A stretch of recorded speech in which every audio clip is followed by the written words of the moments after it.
This is different. This is magnificent, man. And I like this. I enjoyed myself to the fullest, and I can't wait to come back on. I can't wait to see it, see more of the people on here. And it's also wonderful to hear people talk sanely to each other. You have something amazing going with this show because you're there and you're educating us.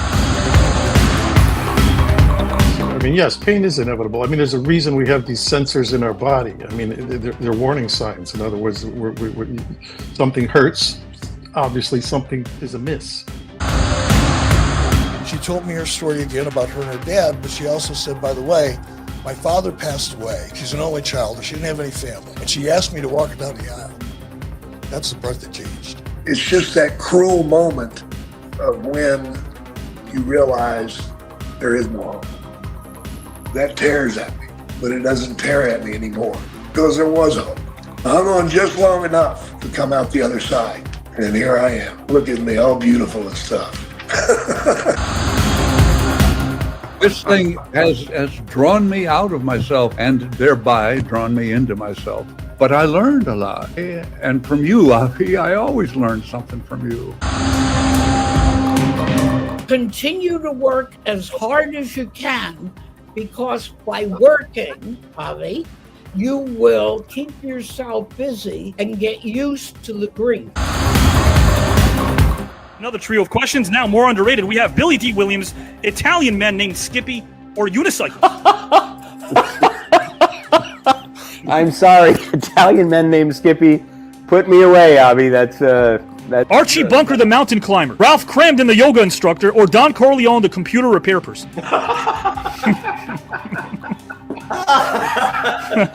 It's clearly an issue with the hard drive. I'm going to go Don Corleone.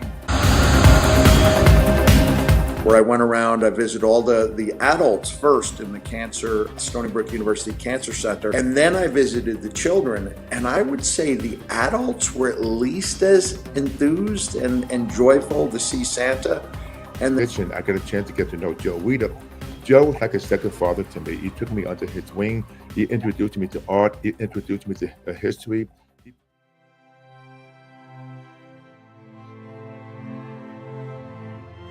There are those of us who like to venture to the unexplored, to see the beauty in the strange and unknown. Those of us who go out there with a sense of wonder.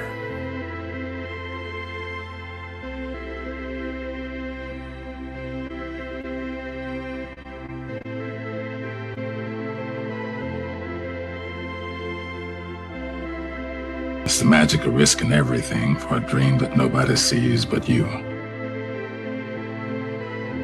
Beyond this place of wrath and tears looms but the shadow of the shade. Yet the menace of the years finds and shall find me, unafraid. God, it matters not how straight the gate, how punishment charged the scroll. I am the master of my fate. I am the captain of my soul.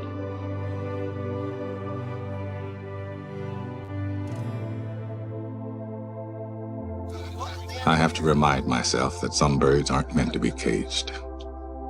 Their feathers are just too bright.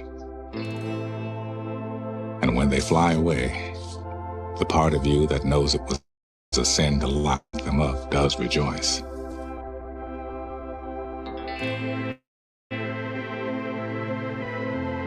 Let me tell you about a voice. The one that whispers. It tells me what's right and what's not, when to leave and where to go. It's not Shakespeare. It does not speak in memorable lines. My inner voice always gives it to me straight. Tells me who my real friends are. When to say yes, when to say no.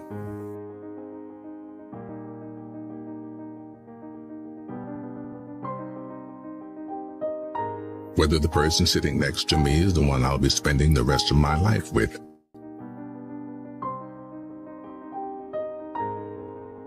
You already know that dedication, hard work, and perseverance gives positive results.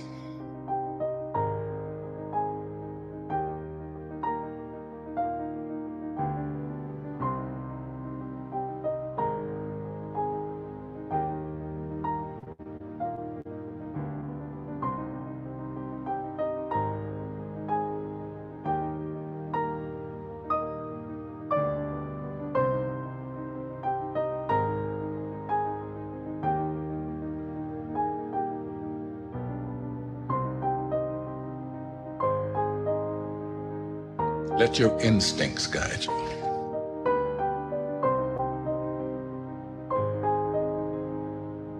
What would you do if you weren't an actor? If you didn't make it as an actor, what would you do? I have no idea. I would act somewhere, because I'll die if I don't.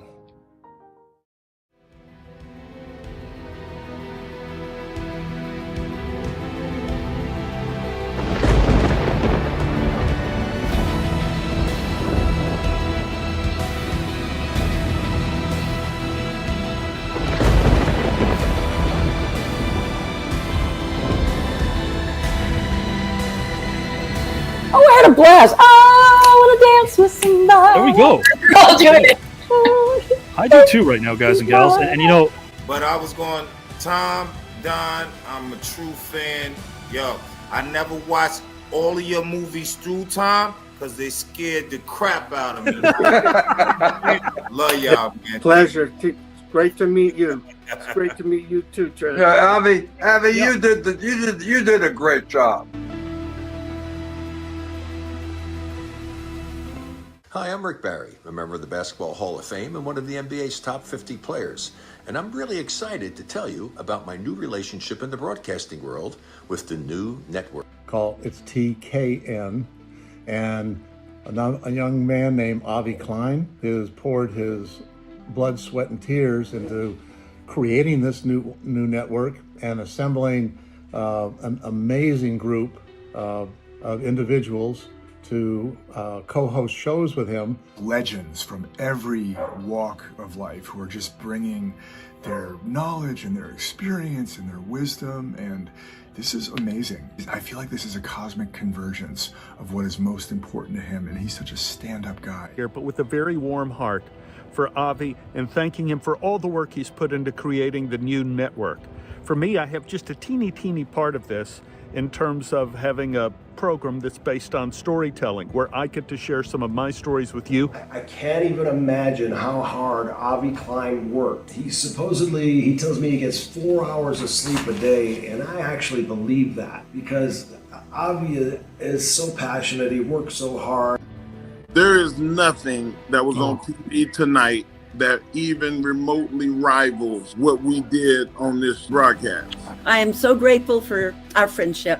And you know what? You appreciate things in people that make such a difference. You make each of us feel like we're more than we know how to even thank you. Anyway. He's very respectful, and he really connects with the artists and his audiences, and I felt like this guy's on to something, and I'm proud to be a part of this with him. And I really thank your support. I lost my father, and you were the first person to support me in all that, and I thank you so much for that. Avi, congratulations. I don't know anybody that can talk as much as you. Seriously, I thought I could talk. You are unreal. But you do it with class, understanding, professionalism. You're simply amazing. I told you that when I first met you, and you ran off my autobiography. It basically was a book. It was simply fantastic. And to think that you do that every show. Greatest wealth is when you can share it with someone. You can share your victories, you can share your failure, you can express your deepest feelings, but the greatest wealth is to be able to say that I have a friend, and I feel an unbelievable level of wealth, and a lot of that is because I have somebody like you.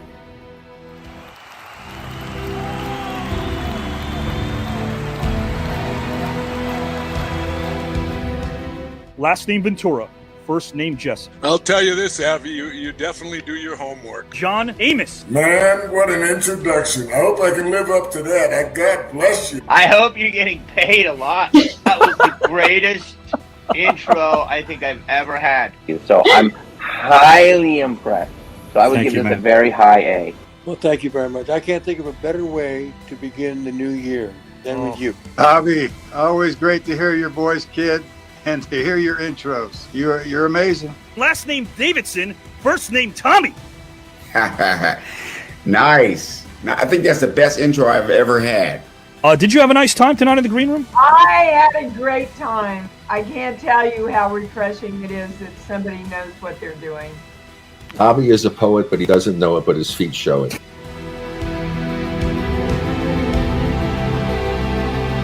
Winning it all, competitive juices, are they all there, Joe? Man, the competitive juices don't stop. Are you here to win the whole darn tournament? I don't play. I just win.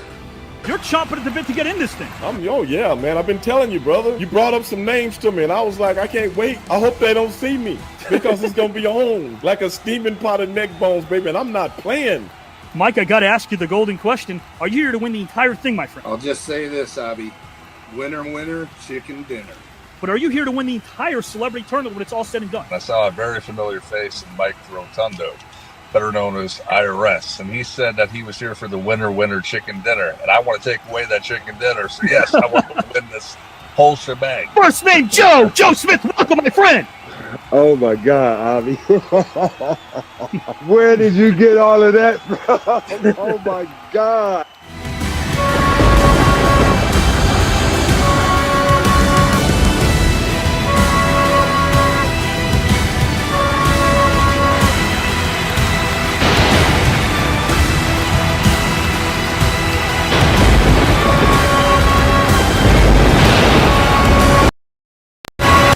Guys and gals and pals, the 11th hour indeed is upon us. Yes, a few participants, legends, if you will, are carving out their time to get into this tournament last minute. But guys and gals and pals, what a lineup we have. And you're going to find out who I'm bringing in right about now. It is Saturday night, and hey, the studio system I work for, they thought we had to be controversial. Ha! We could have good old-fashioned fun and entertain and educate. That's why this network represents what I call edutainment, as this is truly a sport of the mind. Industrial-sized air conditioners at your favorite B&B in Alaska would be rendered obsolete after witnessing that intro, because we're all fired up. That much is a fact. You've all experienced luminary after luminary enter this virtual arena. Indeed, this tournament is quite stacked. I dubbed this vision of mine edutainment because I place emphasis on entertainment and education, because on this day, we celebrate those that are passionate about their vocation, and this format is anything but the same old, so I thank you for embracing the innovation and expressing your constant elation when taking in the most star-studded tournament of them all, a place where competitors convey their level of admiration while we marvel at the information, passion, and perspiration when observing this wide array of talent that make up the population of strong-minded thinkers that enlighten us, which is why I subscribe to conversation, because listening and applying is how we get to our destination. We're all so much closer than we are apart, guys and gals and pals, which is why this show offers a demonstration about what's right about us as a society. So for now, the new viewers out there who have a fascination, sit back as I enjoy to put a cap on this verbal dissertation. But first, let's experience the present, which is quite the sensation.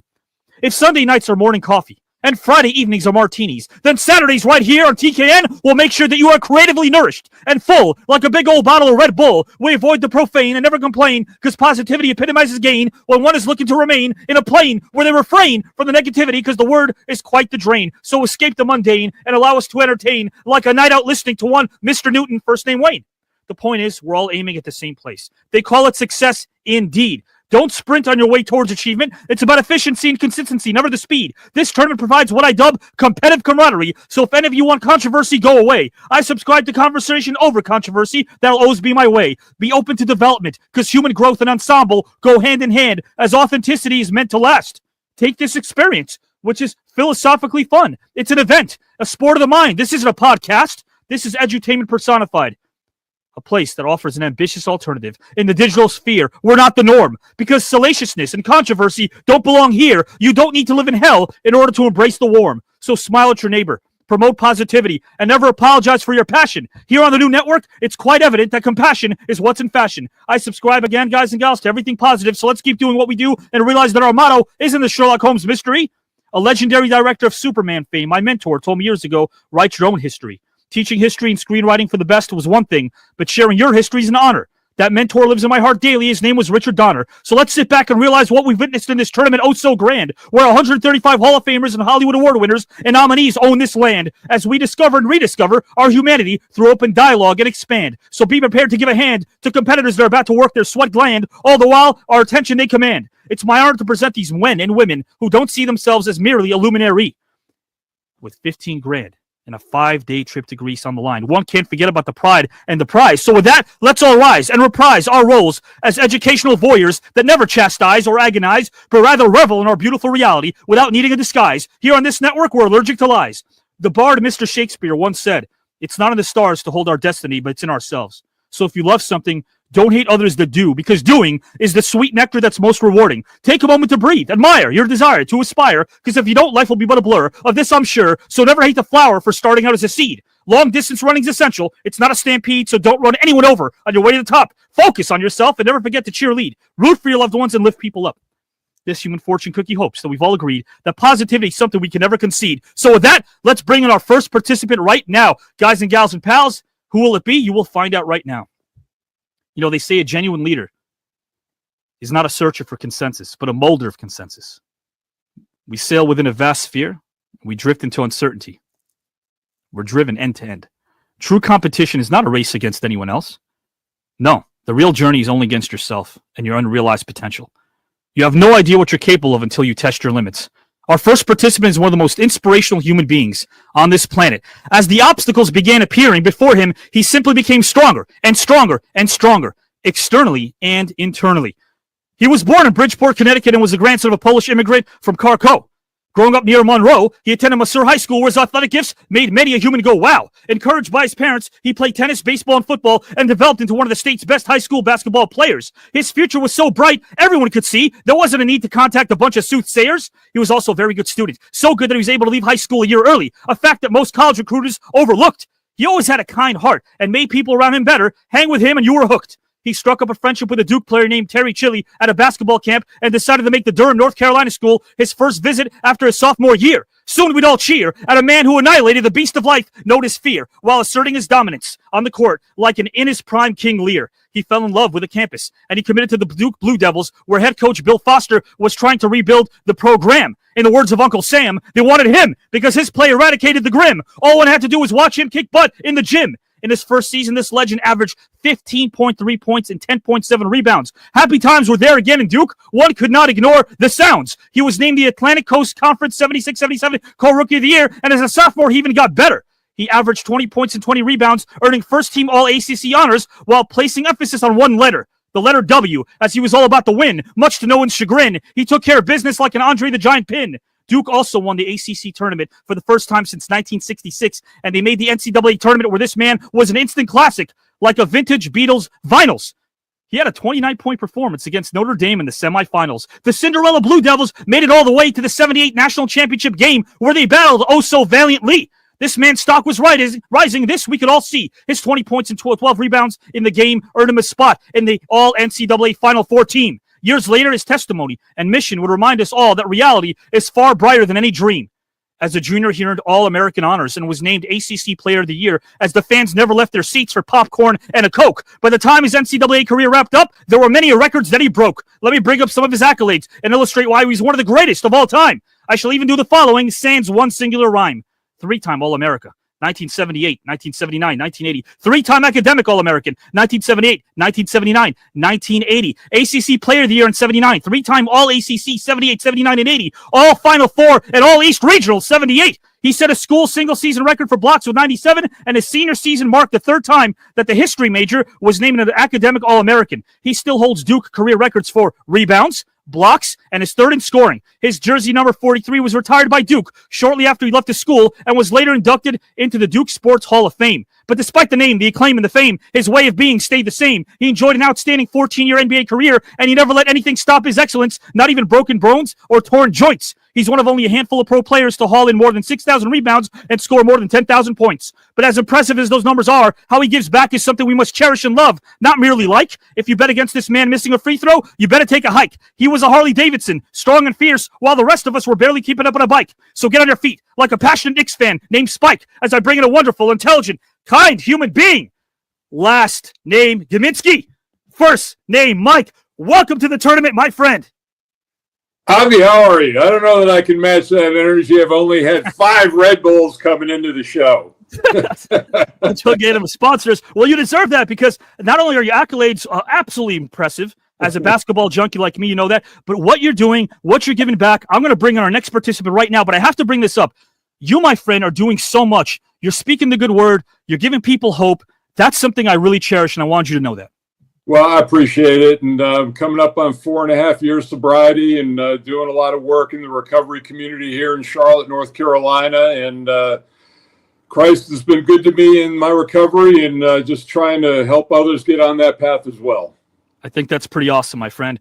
Mike, you are definitely one of the greatest competitors of all time. This is a sport of the mind, all of a sudden. But 135 Hall of Famers from the world of sports, music, wrestling, not to mention Oscar, Grammy, Tony, Emmy, Golden Globe, AMA, WJ award winners and nominees, and Olympians as well. Are you here to win it all, my friend?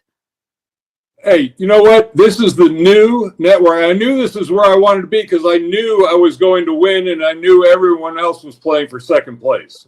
I love it. Mike Gminski, guys and gals, he's ready to roll. He's got his topics. He's good to go. My friend, I'm going to put you backstage momentarily and bring you back in. Sounds good. Never had a green room before, Avi.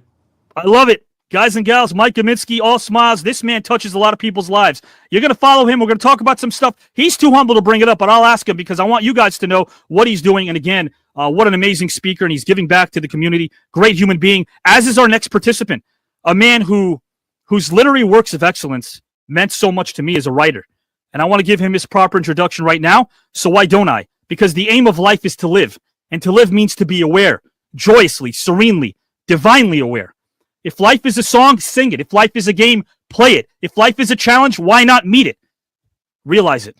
Life is a sacrifice. Maybe you need to offer it. If life is love, enjoy it. Have fun. The latter rings true when beginning to describe my next guest. His limitless talent and intellect has been on full display for the masses to observe.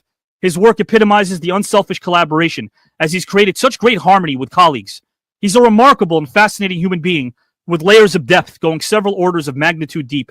And he's shared that remarkable understanding of the self with a public audience, guys and gals and pals. The following guest is a man that has led with passion while showcasing his compassion. His literary works of excellence are timeless, so let me define by first stating that they inspired yours truly, Avi Klein. He came from humble beginnings as a baby. He slept in the drawer in the kitchen of his parents' 3-room shotgun house. This is where we can trace a literary legacy that eventually would leave many in awe, like a Bulls organization built by Jerry Krause. He lived a street away from a young Aretha Franklin's home. Years before her music provided many a human being endless glee. Then, he and his family lived in a government housing project right next to a teenage Elvis Presley. For more than a half-century, this man has been a journalist for major daily newspapers, magazines, and websites. He's the author of 9 books, including 3 bestsellers, and he always reaches new heights. As a panelist on multiple ESPN daily shows, including Around the Horn, his consistency rivals King Arthur's Knights.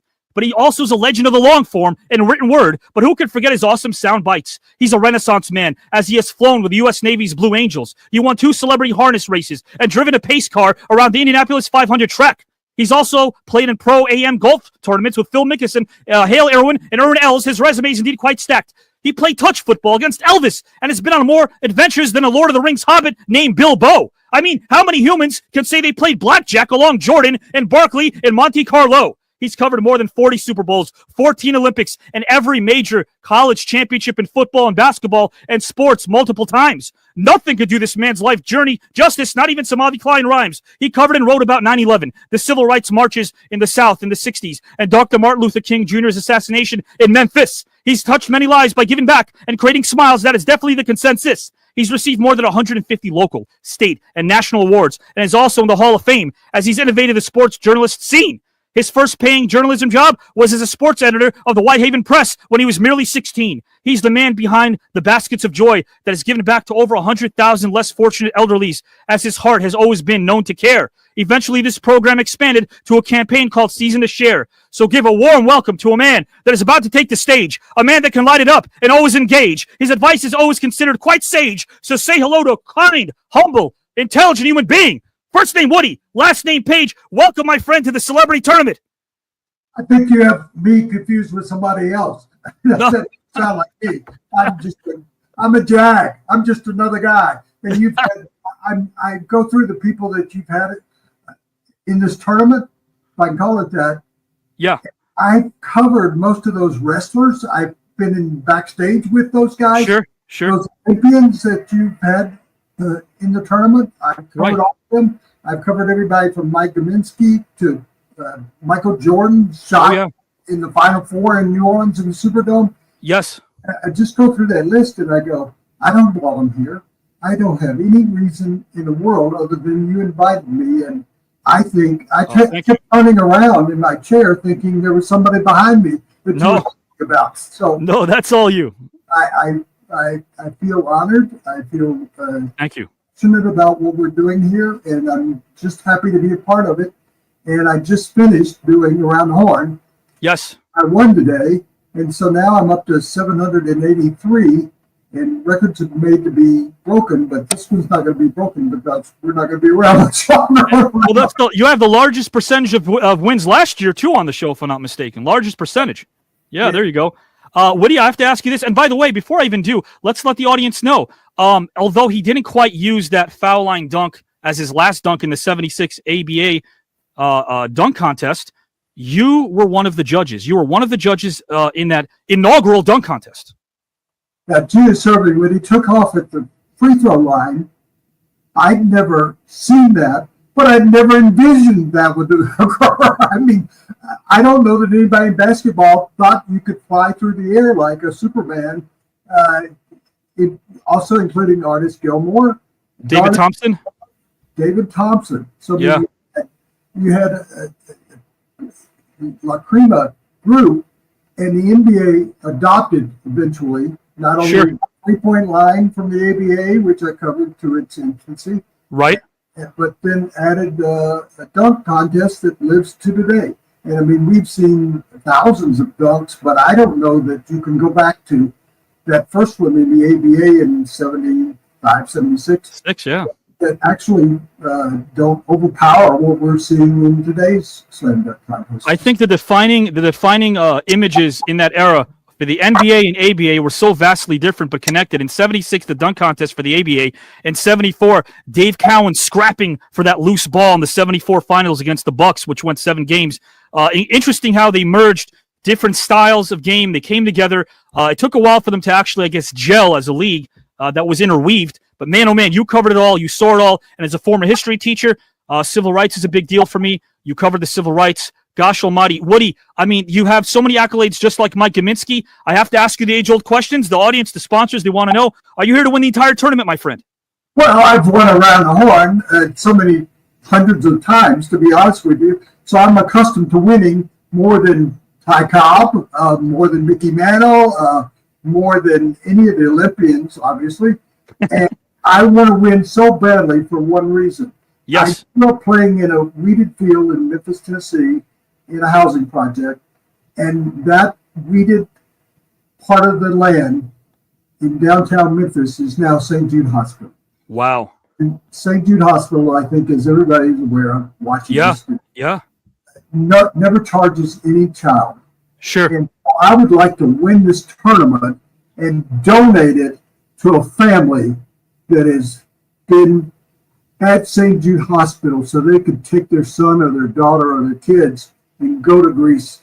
And so I think my objective is to not win for me, but let's win for the people that really deserve going to Greece and studying the history of that land. Well, I am honored to be with you because you are class personified. So is Mike Gminski. I'm going to bring him in right now. Mike, Woody, Mike. Before you bring in Mike, though, Mike, I'm so impressed with your sobriety. I have been sober for the last 4.5 hours. Wow. Hey, Woody, it's 1 minute at a time, brother. Very true. That's so true. Guys, it's time for me to have one. You know the thing, Avi? He said he covered Michael Jordan and me. The only difference is he had to use my last name after he said Michael. He didn't with Jordan, though. You're being very humble, Mike Gminski, again. And, guy, we talked about this in the green room. Fans forget. The New Jersey Nets from 82 to 86 made the playoffs every year, had that great run. 84, they take it to the champions. They dethrone the 76ers. No home team wins in the first round. Then they take it to Milwaukee, a team that was absolutely stacked in 84. Take them to 6 games. I feel like the Nets got screwed in Game 6 by the Zebras. But, hey, that's besides the point. Guys and gals, Mike Gminski, Woody Paige, they're here to go. Topics, and again, as you guys know, voting is something that's positive here. Who resonates most with you? That's all it is. Who resonates most with you? I know it sounds sappy, but I'd rather be sappy than cynical. There are no losers, only winners. Who resonates most? If they want to rebut each other, all they have to do is lift the index finger. When the other person is speaking, I pop in. I make that a rebuttal official. They don't have to. That's optional if they'd like to. Woody's getting ready to go. And guys and gals and pals, right now, I am going to kick it first to Mr. Mike Gminski. It's the same topic for both gentlemen. I will present it verbally to them and also to our audience. It's about chemistry. Because if you ever stop to wonder what that word means, or maybe what it might have meant, it was debased into utter blather. From the frequency that it's used, you might think that sports television chemistry means that, yes, multiple people are occupying the same place performing the related tasks. But chemistry makes a broadcast feel familiar and fun. These two men know that. They are legends. In a time dominated by posturing stars and shtick, chemistry urges talent to tell it how they see it. They call each other's BS. They become real. But what is it? What is chemistry? Don't expect the dictionary to hold the answers.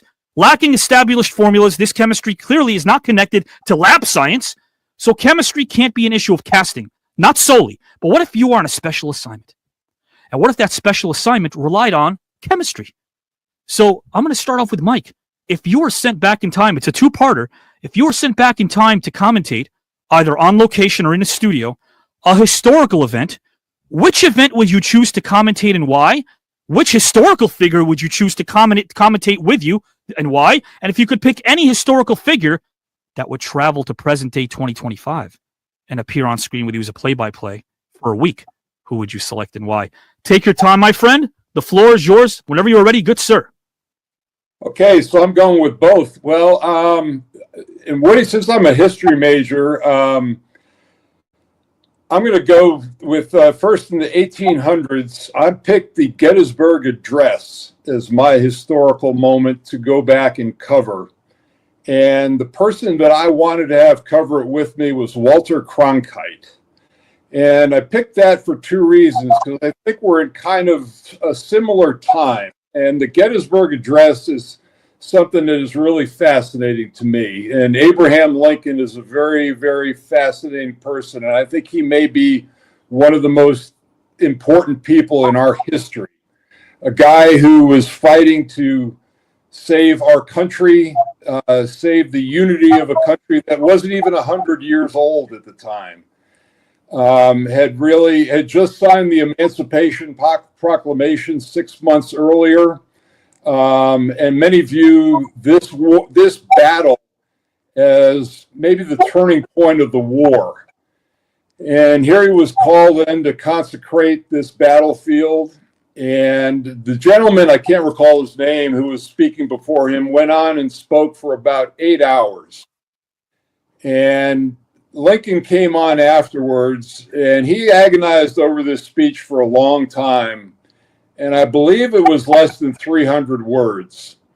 And it is one of the most famous speeches in our country's history. And it really was meant to unify the country.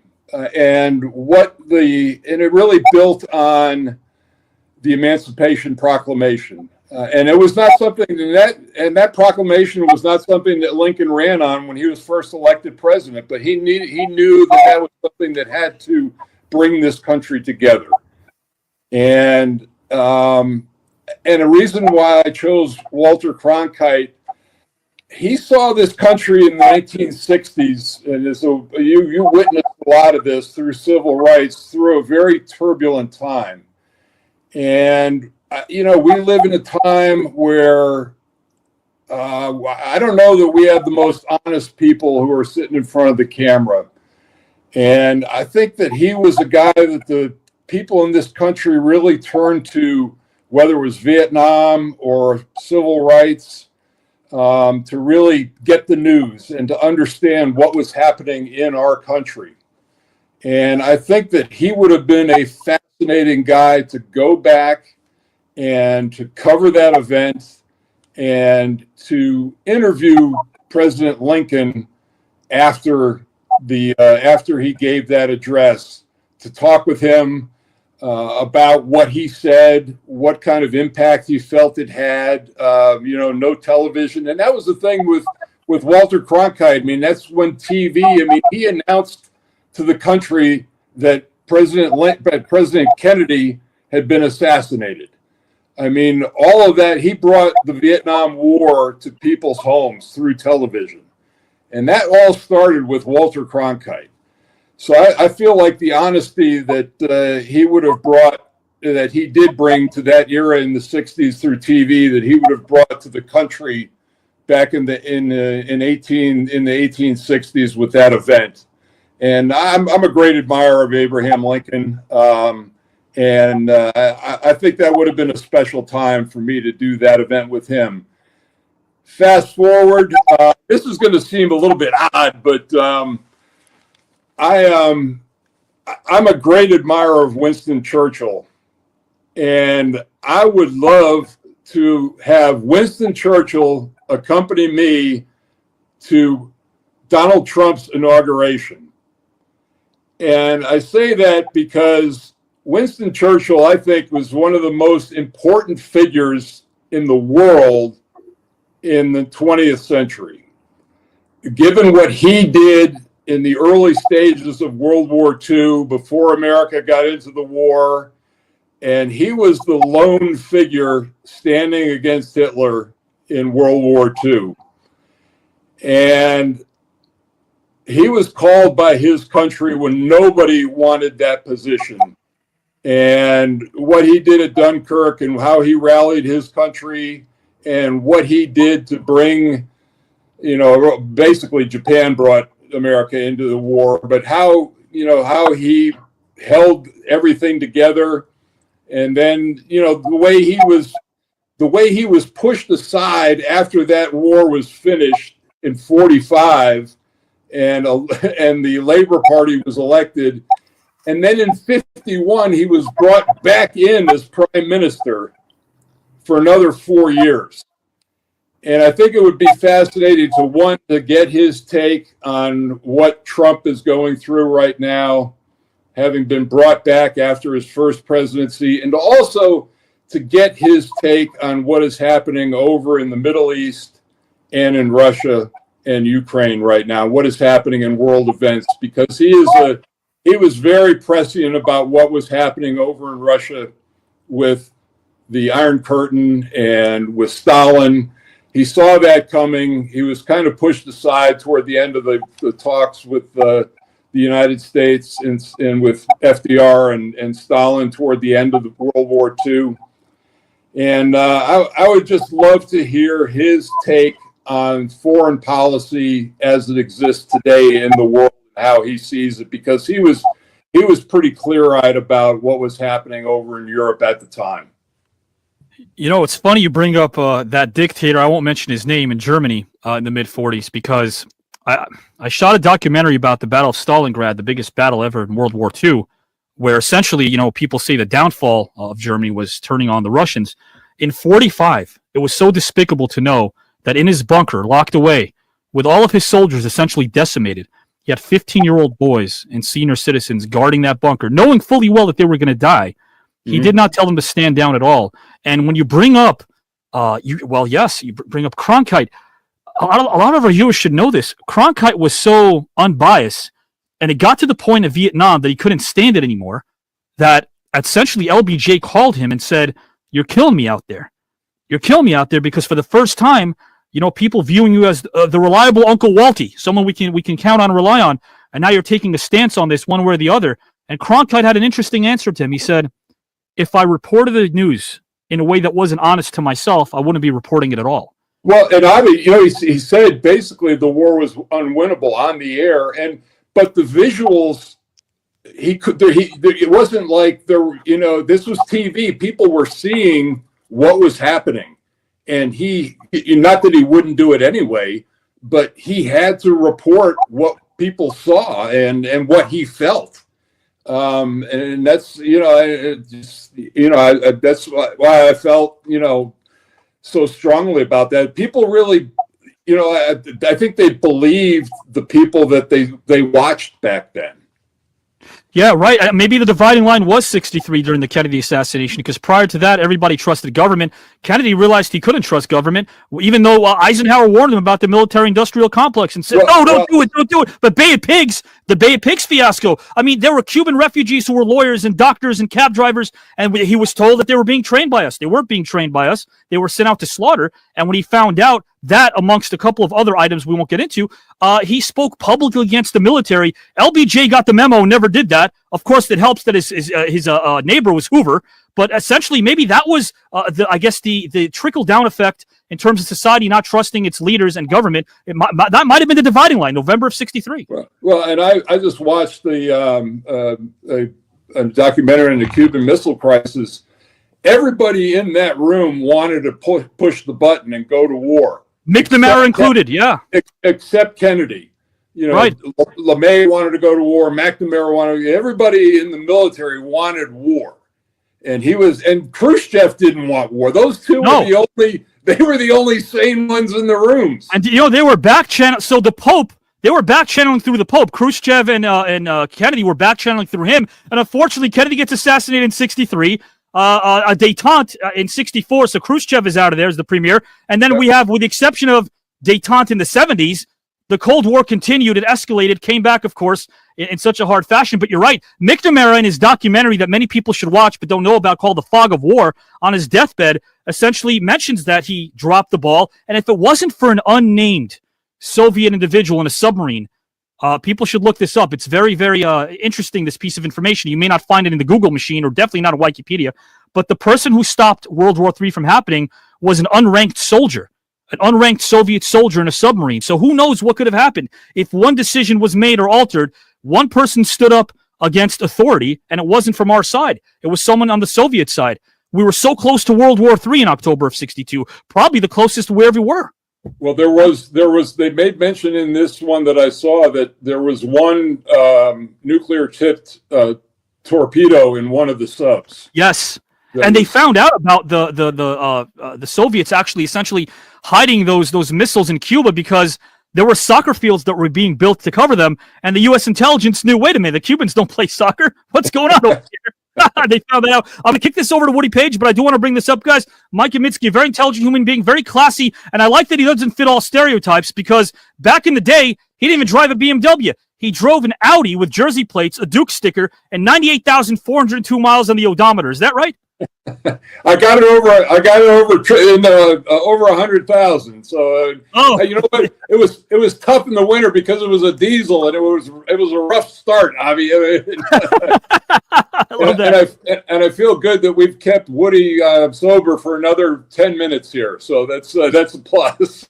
I cannot wait to hear two intellectual minds, Mike Gminski and Woody Paige, and I'll set this up for Woody as well. It can take as long as you want, my friend. Woody, again, this is for our audience as well. I know you know the question, but if you were sent back in time to commentate, either it's in the studio or on location, a historical event, which event would you choose to commentate and why? Which historical figure would you choose to commentate this event with and why?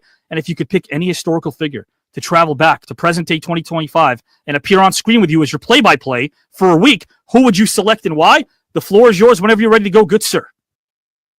I'm amazed that we didn't have a pre-show conference involving Mike in it. Because I think, Mike, you're going to find my answers in the same general area in history. You're a history major. I couldn't make, you went to Duke. I went to the University of Tennessee. I think I got an F in history. I think I got an F in most subjects while I was there. I asked people, I met so many people from New Jersey and Connecticut and Philadelphia and even North Carolina who came to Tennessee. And I thought, well, this must be a good university. All these people coming from the East Coast are coming to Tennessee. And so I asked them, I said, why did you choose to come to Tennessee? And all of them had the same response. They said, this is always school I could get into. So, I'm not making that up. So you are a student of history, as I am. Mm-hmm. I have two finalists that I want to mention in regard to the subject. One of them is, I would love to go back to the 1936 Olympics. I'm going to give you one that's sports. Jesse Owens. in front of, I will mention his name, Adolf Hitler. In his stead, him standing there watching Jesse Owens beat his German chosen humans that were going to destroy the world. I attended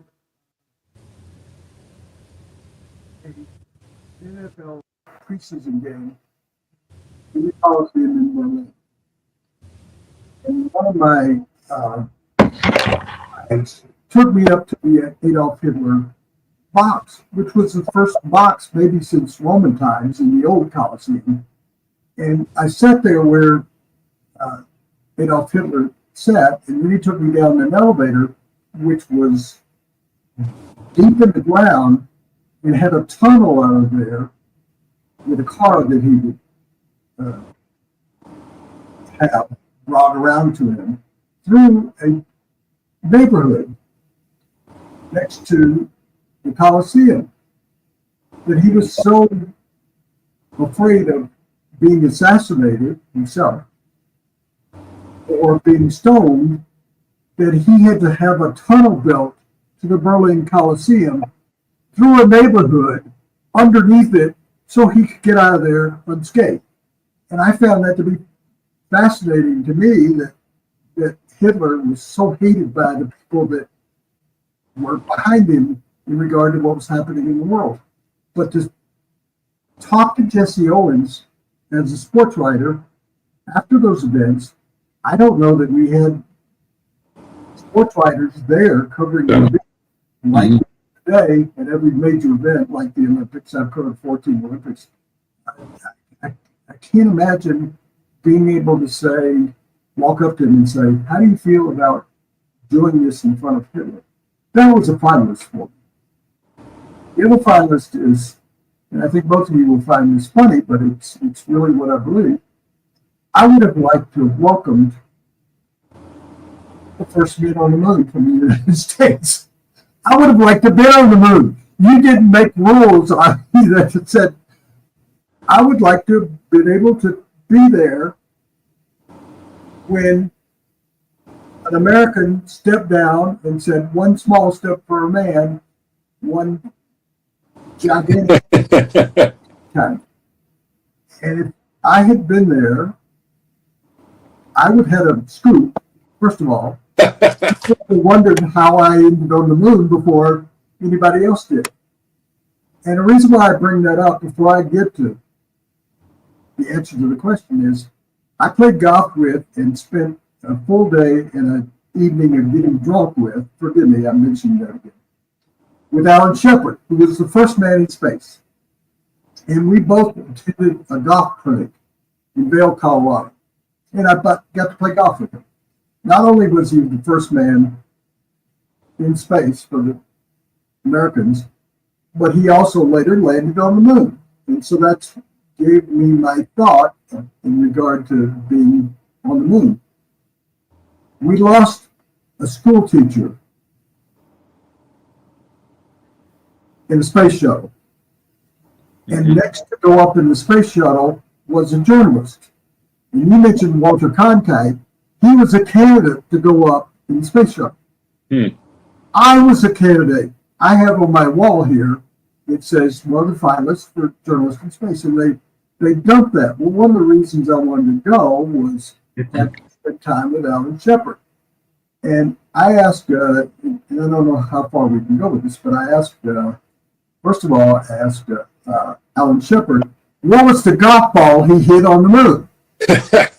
He had old enough to remember that experience. He actually had the engineers in Houston devise a golf club, take the shaft off the lander, and they made him a club that would screw on the bottom of it. And I said, you hit the most famous golf shot, longest golf shot in history, because it just flew and flew and flew. He said, I scuffed the first one. He said, that's the one you didn't see on TV. It's never shown anywhere.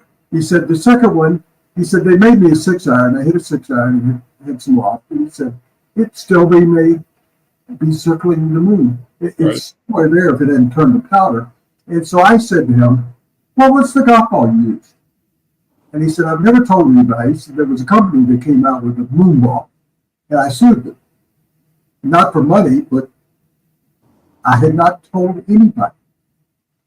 So he walked away. We were playing golf together, and his lady friend came over to me and he said, you know why he doesn't tell anybody the ball? And I said, well, I assume it's a Titleist or something, and he didn't want sponsorship. And she said, it was a range ball. He said, 6 range balls with it, and he doesn't want anybody to know it. These were cheap, like dollar balls that were probably pulled out of a pot. So that night in Vail, Alan Shepard and I were walking down across a bridge that's in Vail. For those that are watching me, have been to Vail. It leads into the town. And I look up and it's a full moon. How odd is that? That I'm with Alan Shepard on a night with a full moon. And I said to Alan Shepard, you're the first man in space. You're one of the few people that's gone to the moon. What do you think about when you look up and you see the moon?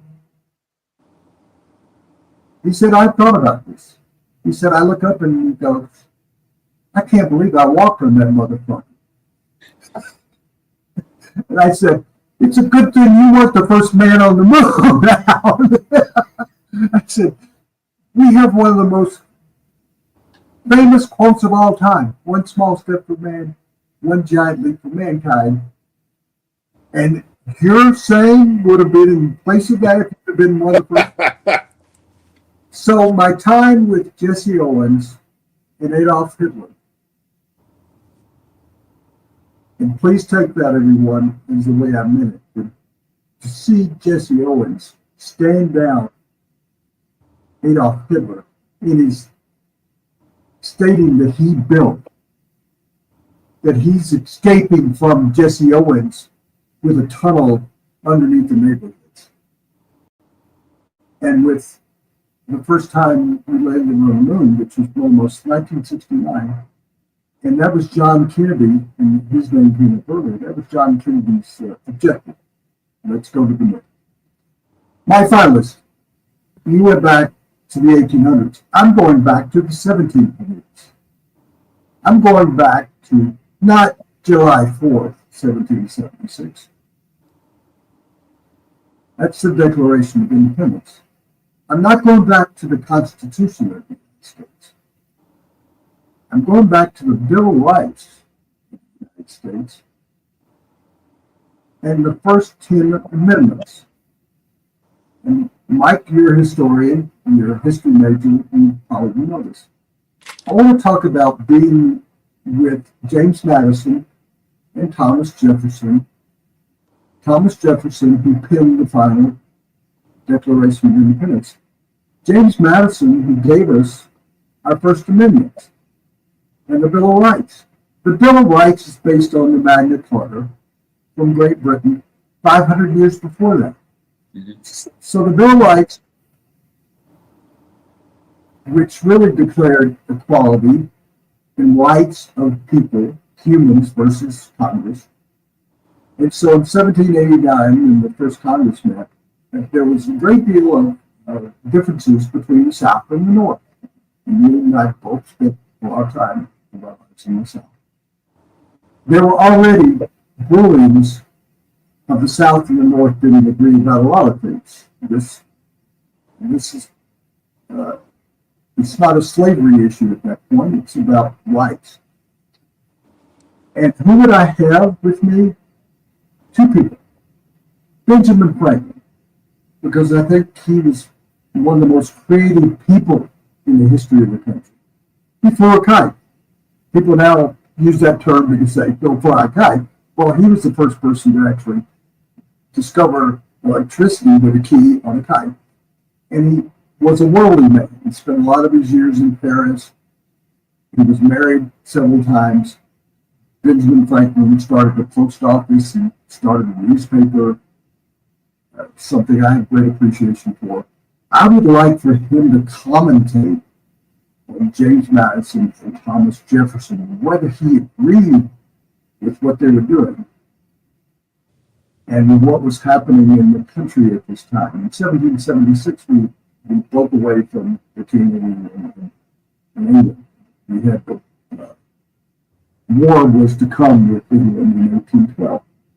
But in the late 1700s is when we really polished, added to, and created a Bill of Rights and amendments that live with us today. Mm-hmm. And there are so many people that don't even know what the 10 amendments are. I'm going to give you a historical fact. There were originally 19 amendments. That's what they were considering, 19 amendments. There have since been dozens more of amendments. And when I had studied about the 19 amendments, I think of Mel Brooks in The History of the World, where Moses comes down from the mount and he goes, God has given me these 20, and he dropped one of the rocks and he said 10. I never knew there were more than 10 amendments, that there were 19, and then Congress considered 17 and didn't pass them, and then it got down to 12, and finally got to the original 10 amendments. I want Benjamin Franklin and I want Howard Cosell to be my two commentators. I want Howard to go back with me in history, and when Benjamin, and Howard's going to be honest, he's going to be boisterous, he's going to be straightforward, he's going to give you a different dimension of what Congress is doing. What did Congress do? Some states didn't even send people to the first Congress because they didn't agree with what was going on with the first Congress. North Carolina, where you played basketball, was late to the actually ratifying the Constitution. I don't think people realize that one of the founding fathers who helped write the Declaration of Independence didn't even sign it. He didn't like it enough. Sherman didn't like it enough. He was from Rhode Island. And I think the point I'm trying to make here is there's a famous line, if you don't study history, you're doomed to replace it, right? To redo it. I think people should study the history of this country. I think they should do what you did. When you take history, not only, I took world history, I took American history, I took Colorado history when I moved to Colorado. Because I don't think what we're seeing in this country now is we're actually duplicating problems that have happened in the history of this country, but we're also dealing with the amendments of that Constitution in the Bill of Rights. Jefferson wrote, as I said, he wrote the final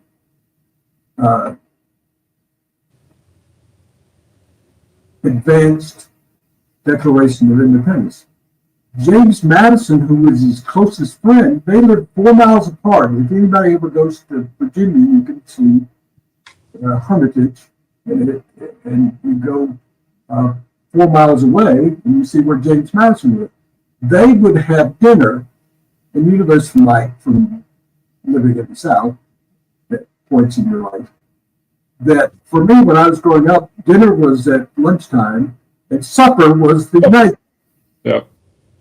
So they only had one meal during that period of time. James Madison would get in his carriage and go the 4 miles to Thomas Jefferson's house. And they would have dinner at like 1 o'clock in the afternoon. And they'd have leftovers at night. And it was referred to as supper.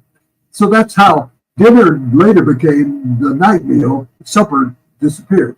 And they would discuss the history of the world, Magna Carta. They would discuss what the Britons did that was wrong. That's what developed the Declaration of Independence, what developed the fact that they both became presidents of the United States, and they were closest of friends. Madison was tasked with doing the amendments, and he referred to the Magna Carta. He referred to other historic documents, and his first amendment was there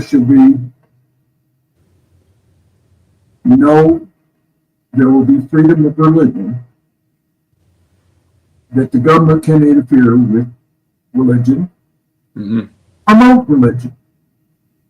That's still a question that is out there today. Whether you tax churches, well, the First Amendment would beg you to say, no, you can't, because you can't interfere with religion. They left Great Britain, they left England to get away from the protections for religion. In addition to that, in the First Amendment, freedom of speech. And we kind of lost that. We've lost freedom of speech. I give you TikTok, for example. We're now, that's a political animal because it's the company's owned by the Chinese. And who is going to buy it that's an American? Is that not freedom of speech? The government cannot inhibit freedom of speech. You can't inhibit freedom of protest. But we do. It happens all the time. And there's another one that hits close to my home, freedom of press. Thomas Jefferson said he'd rather have a country that had a free press than a free government. That's his statement. He wasn't a journalist. So James Madison made that First Amendment, those elements I just pointed out. The Second Amendment probably causes more problems in this country than any other subject other than the abortion issue. And that's for a person's right to arm himself, to own guns. And the interpretation of that, Second Amendment starts off with, in order to have a full militia. Because there was a concern that England was going to come back and fight a war with us, or they were going to be involved with anybody else, that you've got to arm the farmers, you've got to farm the village people. I'm not talking about the song. You've got to be able to bring together a full militia, which happened in 1812. But you've got to have people with guns. They only fired 2 shots, maybe 1 shot, but you need guns. That it was a right for people to bear arms. And I'm not talking about the arms you're bearing. They're some sort of guns. And I have fought myself on that issue for years and years, and I go back to the Constitution, I go back to the amendments, and no matter what I might feel about guns, the Supreme Court has ruled that the Second Amendment is a law in this country based on the Second Amendment. But we have a constant issue and constant disagreement about the Second Amendment. The third through the 10th amendments have to do with the speedy trial. Maybe if we'd had a speedy trial, we might not be having the same people in control of the government. Due process. The Third Amendment said that you can't, the military cannot invade somebody's house and take it over. Because that's been dealt with the British. So I think that if I were sitting there interviewing Thomas Jefferson and James Madison in the year of 1790, and I had alongside of me Howard Cosell and Benjamin Franklin, maybe John Madden, if I could drag somebody else back, we could commentate on what was going on. We could clarify what was going on with the government. And if we came back in time to now, we could explain. We don't know fully, even with their writings, what Thomas Jefferson and James Madison felt. James Madison was opposed to the amendments. Thomas Jefferson turned him around on that subject. How did he turn him around? And the slavery issue. They both had slaves. I would like to discuss how you can write a document that says all people are equal, all men are forgiven, and yet violate that very sacred document yourself. So I think that Howard Cosell, with his legal background, and Benjamin Franklin, with his intelligence and creativity, and me as more of a play-by-play guy saying, here's what's going on, that we couldn't get, as much as I love Lincoln, and I'm reading the book about him right now, and his message that was written on the back of an envelope, and as you said, was less than 325 words. I just think that we just had a better understanding of our forefathers and what they meant by everything that they were doing and saying. But what I found in my research is they didn't agree. They didn't agree any more than the Republicans and Democrats, Libertarian, and Green Party agree now. They had the same problems. They were trying to figure out what to do. They were using historic documents like the Magna Carta as an influence on what they were trying to do, and maybe tweaking that. In regard to who I would bring back from history, and I was going to mention one other commentator. He took one of them that was one of my finalists, Walter Cronkite. I had respect that for him. Edward R. Murrow. Yeah. Podcast from the roofs of London. And to me, he set the tone for Walter Cronkite's in the world. We've lost Edward R. Murrow. We've lost Walter Cronkite. But I would bring back Edward R. Murrow because I would like to have his approach, his honesty, his clarity of how he broadcast from, as I said, the roofs of the World War II. To hear his, I'd like to see him on CNN or Fox News or ABC or CBS or whatever. So the answer to my question is, I think that Mike and I are in agreement that we'd like to go back to those times in history, in the Civil War, and I would to the beginning. What do you think too about? You're talking about crafting that document at that time. How are they thinking this is going to last in perpetuity? How do we craft this? We don't even know what the next 10 years is going to look like. How do we craft a document that's going to work now, 50 years from now, 100 years from now, 200 years from now? And how do we make that is, all right, this is immutable. This stays as is. This has to change with time. I don't know how you do that. That would be my question to them. Because the Magna Carta changed over 500 years. It was still being changed in the 1800s and 1900s. It came into existence in the 1200s. And depending on who the king was, it would not be adhered to. And then the next king would come along and go, let's go back to the Magna Carta and its civil rights for the common man, if you will. I don't believe the founding fathers had the foresight. Well, and you were talking about Second Amendment too, like up until like Wild West. You're out in Colorado.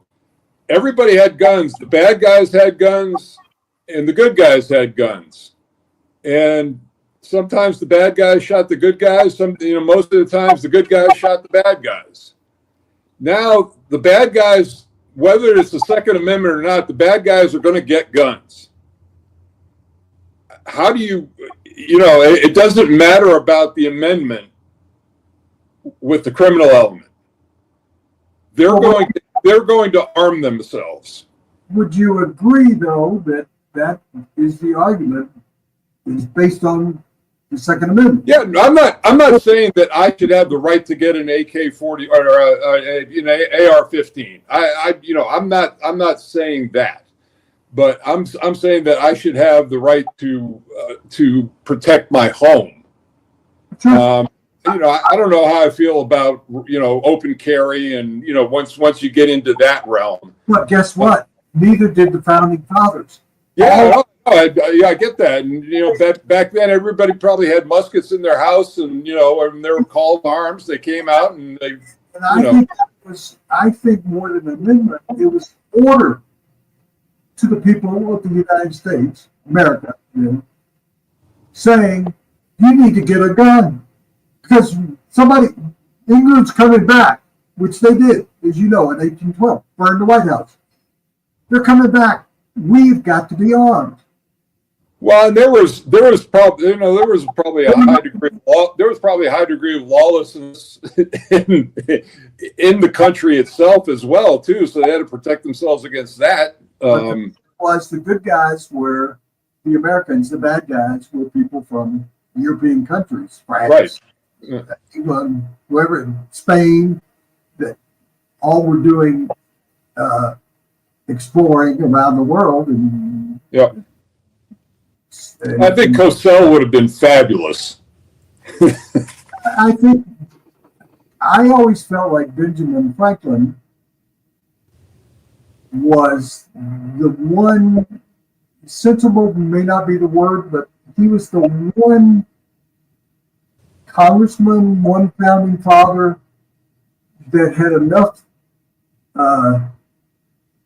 world history, if you will, because of the time he spent 20 years in France. He had a perspective that I don't think most of the others that came over, from England and settled in Virginia. And but what was so surprising to me, what that was all based on. Every aspect of the amendments was based on rights for the states. Guess what we're doing now? Trump, and I'm not taking his political side here, Trump has said that the abortion issue belongs to the states. Well, guess what? That's what we were saying, and that's we, meaning the United States of America, what it was at that time. The states wanted, they didn't want to be part of a federal government. They wanted each state, Virginia, North Carolina, South Carolina, Rhode Island, Pennsylvania. I mean, they met in New York. Everybody thinks about Philadelphia. The first Congress met in New York City. And I just felt like that issues that we're facing today, they faced them. In perpetuity, I don't think they were just trying to take care of what was going on right then. I don't think they had any vision of what the First Amendment would mean or what the Second Amendment would mean. The Third Amendment means nothing. You can't harbor, military. You can't take over your house. That was just protecting the homeowner. That was how they would protect the homeowner. Is the military can't go in and say, like George Washington did when we were trying to save the military war during the Civil War, where one side or the other would take over a house and push the people out. Well, I just think that's a history that we should all do more research on and getting it out and more understanding of, because you can't sit here today in 2005 and look into the minds of Jefferson and Madison and Benjamin Franklin, and that's what I'd like to do.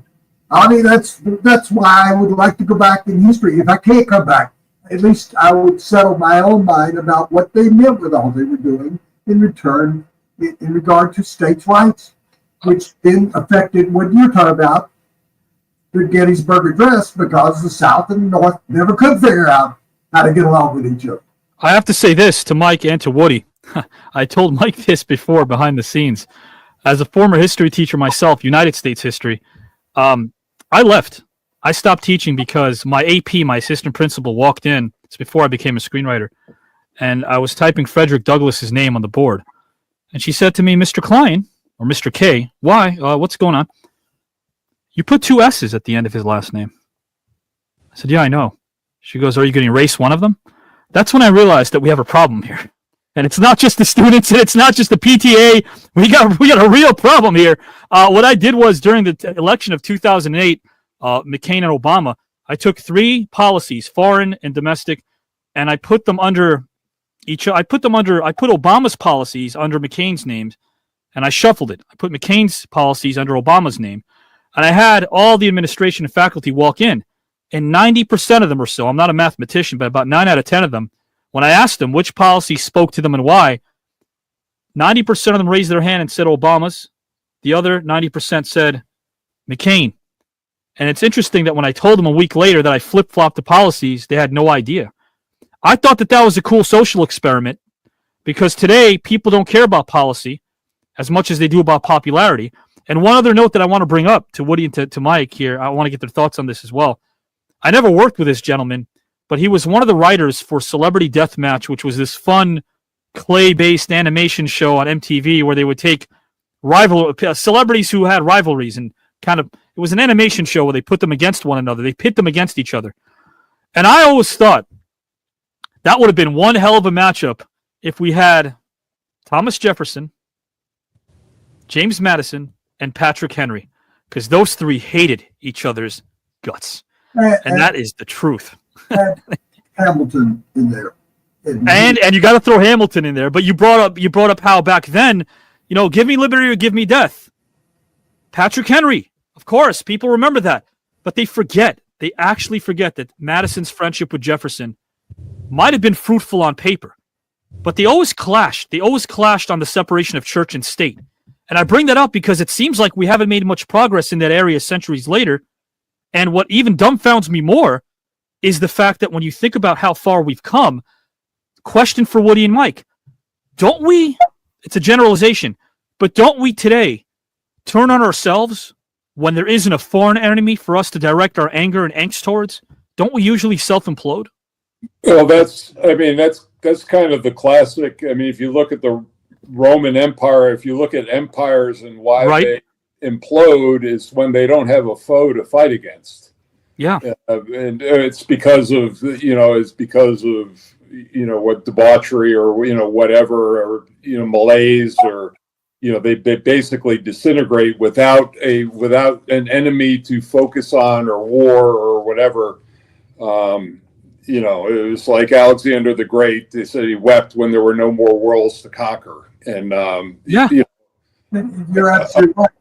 Why do we have to wait till September 12th instead of September 11th to be able to join hands and realize that we're the United States of America rather than divided states? Go ahead, Woody. I'm sorry. I was just going to say, I used the word malaise today to describe Boston Celtics and Dictionary.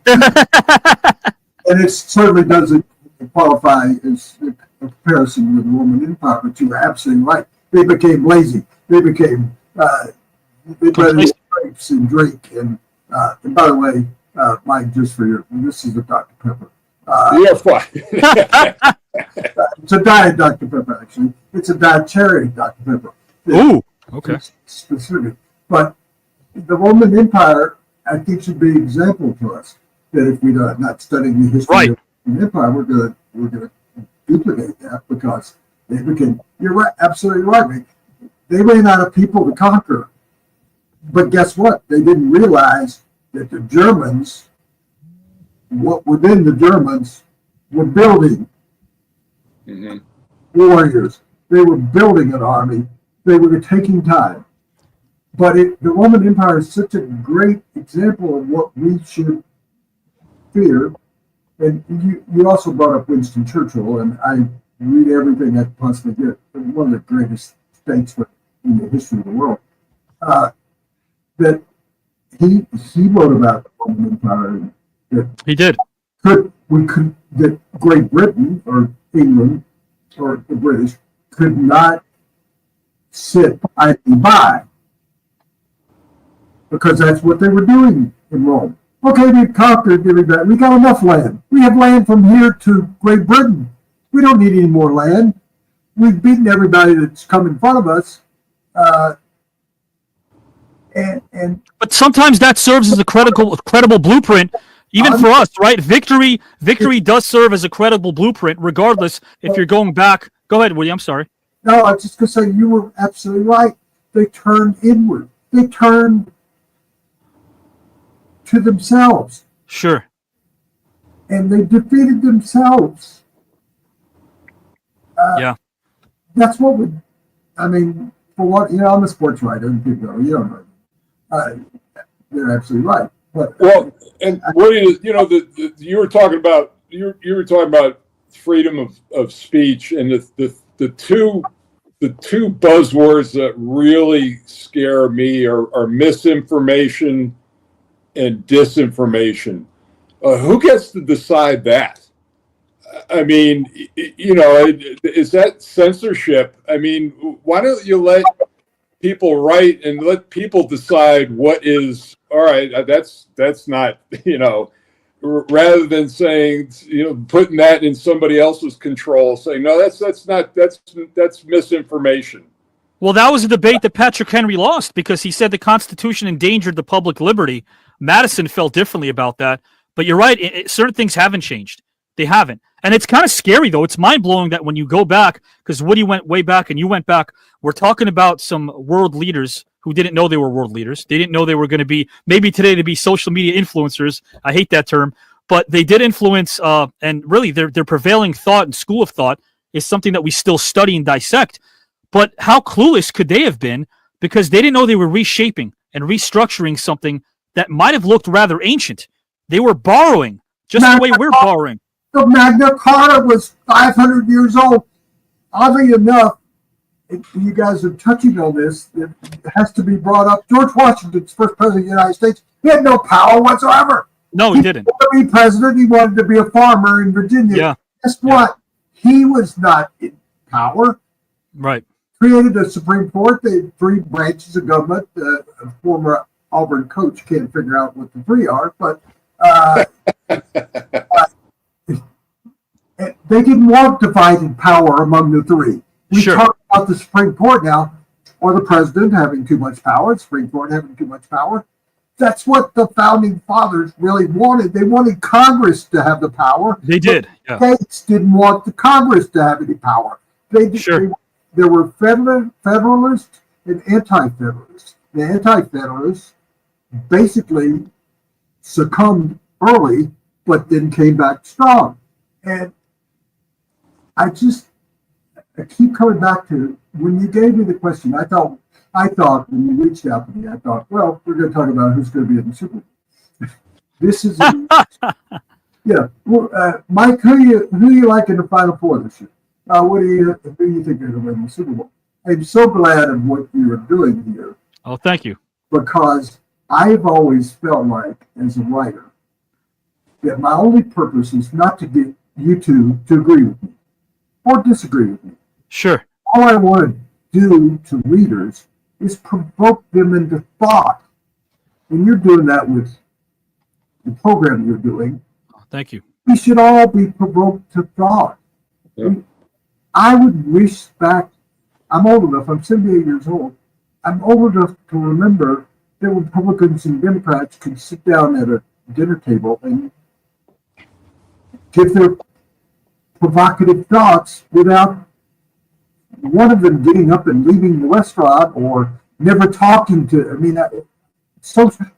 Because today people root for their political parties like they root for their sports teams. That's the thing that's disheartening to me about this last election is people voted for who they didn't hate.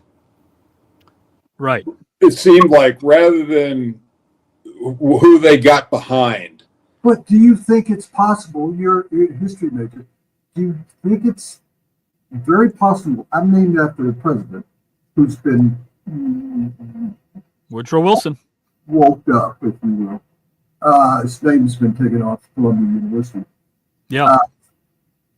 Don't you think that's what people were doing back with Andrew Jackson? Oh yeah, I mean, and here's the thing too, Woody. I was thinking about going into politics, and I wrote in 1991. I wrote Richard Nixon a letter saying I was coming to the end of my playing career. Sure. He went to Duke Law. I wrote him a letter asking, "Can I come and speak with you?" He agreed. I actually met him in his New Jersey office in '92 on Bill Clinton's first inauguration day. Wow. And spent an hour with him one-on-one. A year before he passed in '94, because he passed in '94. Yeah. Well, it was a year after his wife passed away. And I knew I saw him I wrote him a letter when his wife passed, and he wrote me a very nice letter back. And I saw him at her funeral, and I knew it wasn't going to be long after. But it was an incredible experience, and just seeing the picture in his office, he's got him and Mao on the wall, and him and Brezhnev, and I mean, because you have to admit, the greatest comeback in all, maybe it wasn't in sports, it was in politics, because he ran on the anti-communist ticket, of course, in 1960. Those who watched the election thought Kennedy won. Those who listened to it thought Nixon won. They didn't realize Nixon had a fever and almost died, and even still made it to those televised debates. Wasn't the first televised debates, Adlai Stevenson in '56. But so my point is this: it's so interesting how we perceive people differently now when we have to watch them rather than just listen. When people listen to Richard Nixon, and I'm not stating whether I was in favor of him or not, but when they listened to Richard Nixon on the radio, they thought that he presented a lot more substance in his debates than Kennedy. Yeah, he just didn't. Yeah, he wasn't telegenic at all. All, right. And so, my point being, I mean, Eisenhower didn't even like him. Point being that I didn't want to put myself through the process, and I can't getting vetted these days to go through what you have to put yourself through to go through that process. I mean, it is a rough business. Sure. And I think we lose a great many good people who don't want to subject not That's only a good way of putting it. Yeah, sure. but their family. Yeah, that's a great way of putting it. I sat down with a bar on a brew pub, on the first brew pub actually in the United States in Denver. And we talked about one of us running for mayor of Denver. This is not me talking with Nixon, but I think you'll find the end of the story funny. And I said, I'm a columnist. Half people hate me, half people like me. Sort of like what Hillary Clinton was, so I think when she ran for president. You either already had a defined opinion about her based on her being in the forefront with her husband. Sure. And so I said to him, you have a clean slate. That's what you're talking about, going through the vetting process. I said, you have a clean slate. You run pigs down the street once a year in a pig contest. Nobody's going to complain about that. So he ran for mayor. He was mayor for 3 times. He said, okay, I'll run. Will you support me? I said, I can't support you. I'm a journalist. I still can't support, I'm under contract, ESPN. I can't really give political beliefs in that. I guess I tiptoed around them all afternoon, but he ran for mayor. He was a successful 3-time mayor. He was governor of Colorado until he no longer was eligible. He's now a senator from Colorado. His initials are John Hickenlooper. And we joke about the fact that could be me. I could be a senator of the United States, except I think I would have flubbed along the way. I'm a flawed person. We all are. Dr. Pepper. That's what that is. But I look at that, when you talk about it, John Hickenlooper was so neutral on so many different positions that nobody ever, he was vetted as a bar owner. Right. Was harmless. He made a brewery in his bar. And I just find, the closed doors of life that movie, that it could have gone the other way, that instead of, because I think, Bobby, you've had the question on one of the shows if you weren't doing what you're doing, wrestling or whatever it would be. I'd be living in a tent, probably, homeless on the street, but I think I would have been a politician because I have studied history. And absolutely. I think when you brought up about freedom of speech, that freedom of speech and freedom of press, you said people need, I think they had the same problem back then. Who makes those decisions? Do you really want Congress to make a decision about freedom of speech or freedom of press? No. And back then, controversy wasn't documented as much as it is today. Oh, well, social media changed the world. I mean, you talk about Nixon, listening to him on the radio or at a meeting of 200 people, you had one impression of him. If Nixon were out there today, he would be vilified, not for Watergate. He wouldn't be vilified for anything except people go, God, he's an ugly looking, he looks like a... Yes, right. And in a way, that's kind of what happened when you put him against Kennedy in 1960 anyway, because that was one of the closest debates of all time. And a lot of people do, well, I guess there's theories about that, which I won't get into. Well, but no, you're absolutely right. Perception, absolutely. You take that time to make a comparison. Yeah. John Kennedy's father bought the election in Chicago. Joe, yeah, he did. That's a historical fact. He did. Guess what? Musk did basically the same thing. He helped buy the election for Donald Trump. Has life changed in the United States of America? Probably. We talk about the rich. Thomas Jefferson and James Madison were the richest people. They owned thousands of acres of land. They did, yeah. I find that George Washington reference that I made, I find that more, he was the weakest person in government. He was basically, there was no White House, there was no nothing. There were no duties of the President of the United States. What they didn't want was a king. They considered making George Washington King George. King George, yeah. And if you think about it, even John Kennedy didn't want that position. Joe Jr. was gunned down in World War II. That was something that he was supposed to be the next anointed one. Yeah. And he got served. Kennedy got served this foreign policy dish. People talk Soviet Union and they talk about Cuba, but Turkey, China, Japan. This guy was served a foreign policy dish like no other. It was absolutely insane. Some people thought he wasn't prepared for it. But of course, again, when you're talking about people who understand politics and at least early 60s politics, Richard Nixon felt like he wasn't part of the club. You talk about Nixon, he was anointed because he was touted by Prescott Bush, kind of like interweaving this into sports. It was almost like an up-and-coming draft pick. They looked at Richard Nixon, who was 19 years old, and wanted to become commander-in-chief so badly. He was anointed by Skull and Bones. I mean, if you do your math and you do your research, that's kind of what happened. Go ahead, buddy. I'm sorry. Eisenhower didn't want to be president, so they said we need to get a political... to really entered Richard Nixon, yeah. You want to hear something? And they didn't get along. They butted heads the whole time. 8 years they butted heads. You want to hear something sad too? That Nixon wanted to have his presidential library at Duke. The university turned him down.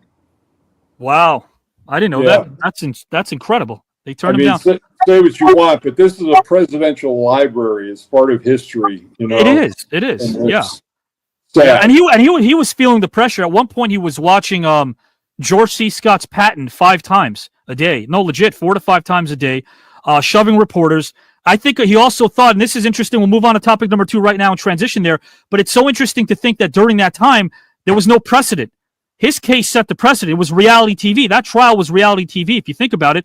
He was pushing and shoving reporters, and he thought that by taking cabinet members and throwing them under the bus, the media would go away, but they didn't go away. They wanted Nixon. It was almost like, not to bring some levity, but why not? It's almost like you took Spiro. Hey, you take Spiro Agnew. Take him. Take everybody I got over here, and that'll be enough. Media can leave me alone. It didn't work out for Tricky Dick that way.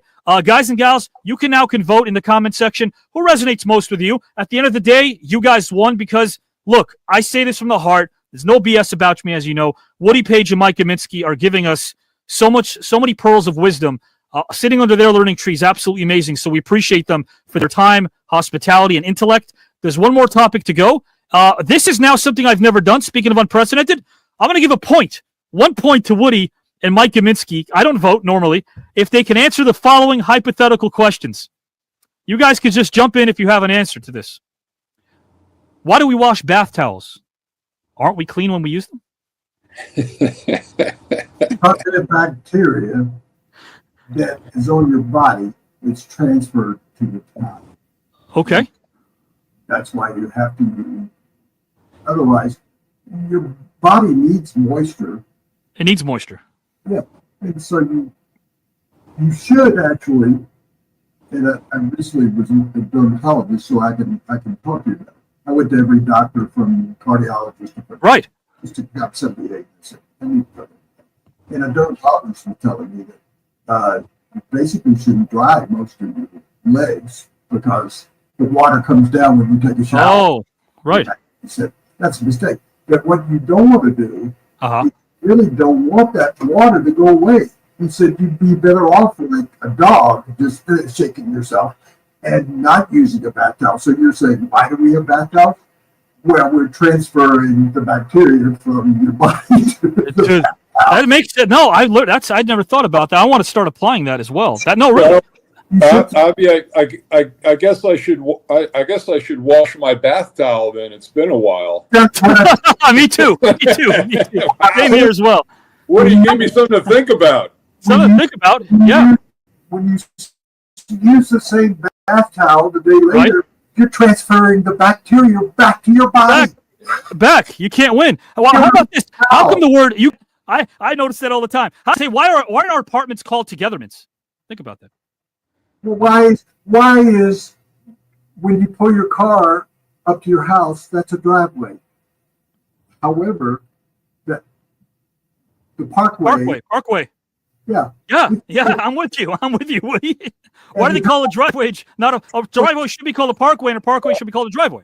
Yeah, but you have to remember that I do a quote board behind me on every Around the Horn show, and if you want to watch hey, Woody.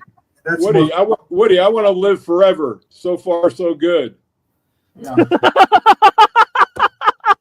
what we're going to do right now. What I want to do is get into topic number 2. I have a 60-second video for those we've lost.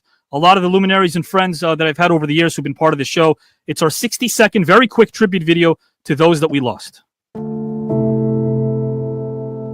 Mr. Sizemore, first name Tom. How are you, my friend? I could turn the volume lower if you'd like next time. If you'd like me to do that, Tom, I could do that. Wow, that was something else. I don't know what I can do now.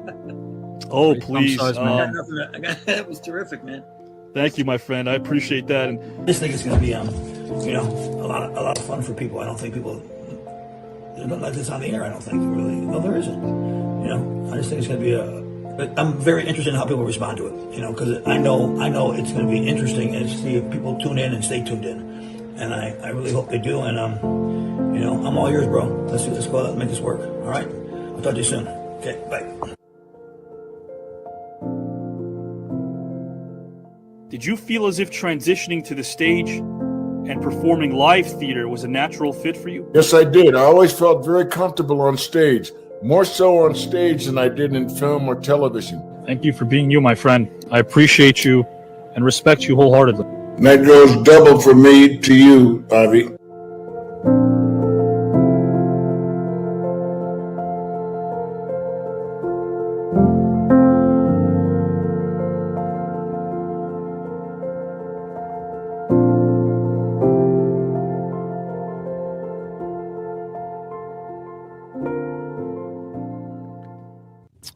Appreciate everybody there.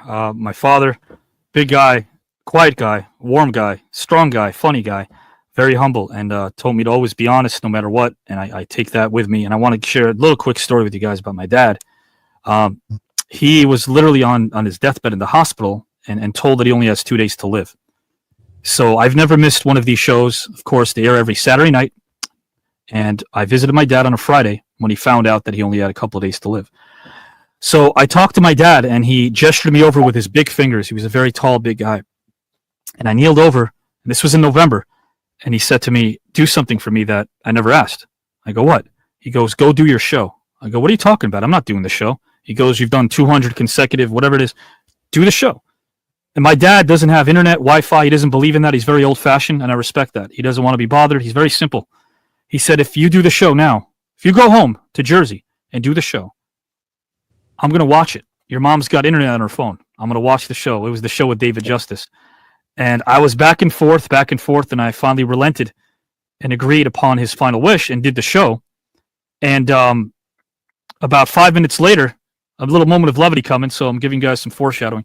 He gestures me over with his big old fingers again, and I kneel over, and I'm thinking I'm going to get some more pearls for my pop. And he goes, Avi? I go, yeah. He goes, get me some water. And I love my dad so much. So love you, Pop. Thank you for believing in what we do, and thank you for watching and listening to Woody and Mike, because I know you're here with us as well. I know that you enjoyed both Woody Paige and Mike Gminski. And guys and gals, thank you for being the awesome audience that you are and letting us into your living room. You're the unsung heroes. We appreciate your time as well. Thank you so much for being who you are. My last question, it'll be to Woody first and then to Mike second. And then, guys, we're out of here. Woody, my friend, this is the second and final topic. It's a bit of a thought-provoking topic. The question I have for you is, have you ever observed something in your life and made a difference without taking action? You can answer that any way you'd like, my friend. The floor is yours. I thought about January 6th, like 220. I thought about quitting my jobs and becoming a full-time responsible adult of dealing with what was going on in the country. And I just didn't have the bravery, courage, the money to just drop off and do that. And that's about as close as I can come to answering your question, that I didn't take the action that I think could. As someone who covered civil rights in the South, I think I did take action because I wrote about it. I wrote about Dr. King and his assassination. I wrote about what was going on in the South, which was difficult working for a newspaper in the South. It was difficult enough when I switched to sports, writing about my honest opinions, because like you, my father and mother taught me honesty to a fault. And when I came to Denver and I said, your football team sucks, people told me to go back to New York City. I came from Tennessee. But I told them I was telling the truth. I want to tell a quick story, though, that twists your question. I was going to commit suicide in 2001. It turned out that I wasn't getting, it was not because depression was caused because I had diabetes. My father died of diabetes. And so ultimately I figured that out. But a psychiatrist was putting me on like 14 drugs, and I became like Elvis Presley, who died of legal drug overdose, diet pills and sleeping pills. And I was ready to commit suicide, and I was saved by a friend and my doctor. And I not had depression, and I was confirmed to have diabetes that was causing what depression? Diabetes causes depression, and it causes depression. You have depression that causes diabetes, and then you have depression because you have diabetes. And so I had to deal with that. A Broncos player, so I took it. I did take action that I wasn't going to take. I never wrote about it. I never talked about it to anybody. And the Denver Broncos lost a rookie who committed suicide. And all the reports were, why would he commit suicide? He was a football player. He was making a ton of money. Why would he commit suicide? Nobody seemed to understand that. And so I wrote a column saying, I know why he committed suicide. I was going to do it. And I revealed to the world, who cared whether I revealed it or not, but I revealed it. And I got probably 150,000 letters and phone calls and stuff of people who changed their mind. Because they said, I explained to them why people commit suicide. And I won, not to impress you, but I won a national award that was presented to me by Joan Rivers in New York, because in the National Suicide Prevention Center, because her husband had committed suicide, and she presented me with that. And so I twisted your question to, what have you done that you did take action? And I really thought about that for 2 days. I said, this is the time to tell my story. And I know why I committed suicide. You commit suicide for myriads of reasons. I mean, your love goes away, your money goes away, you have depression that is an illness. It's not a...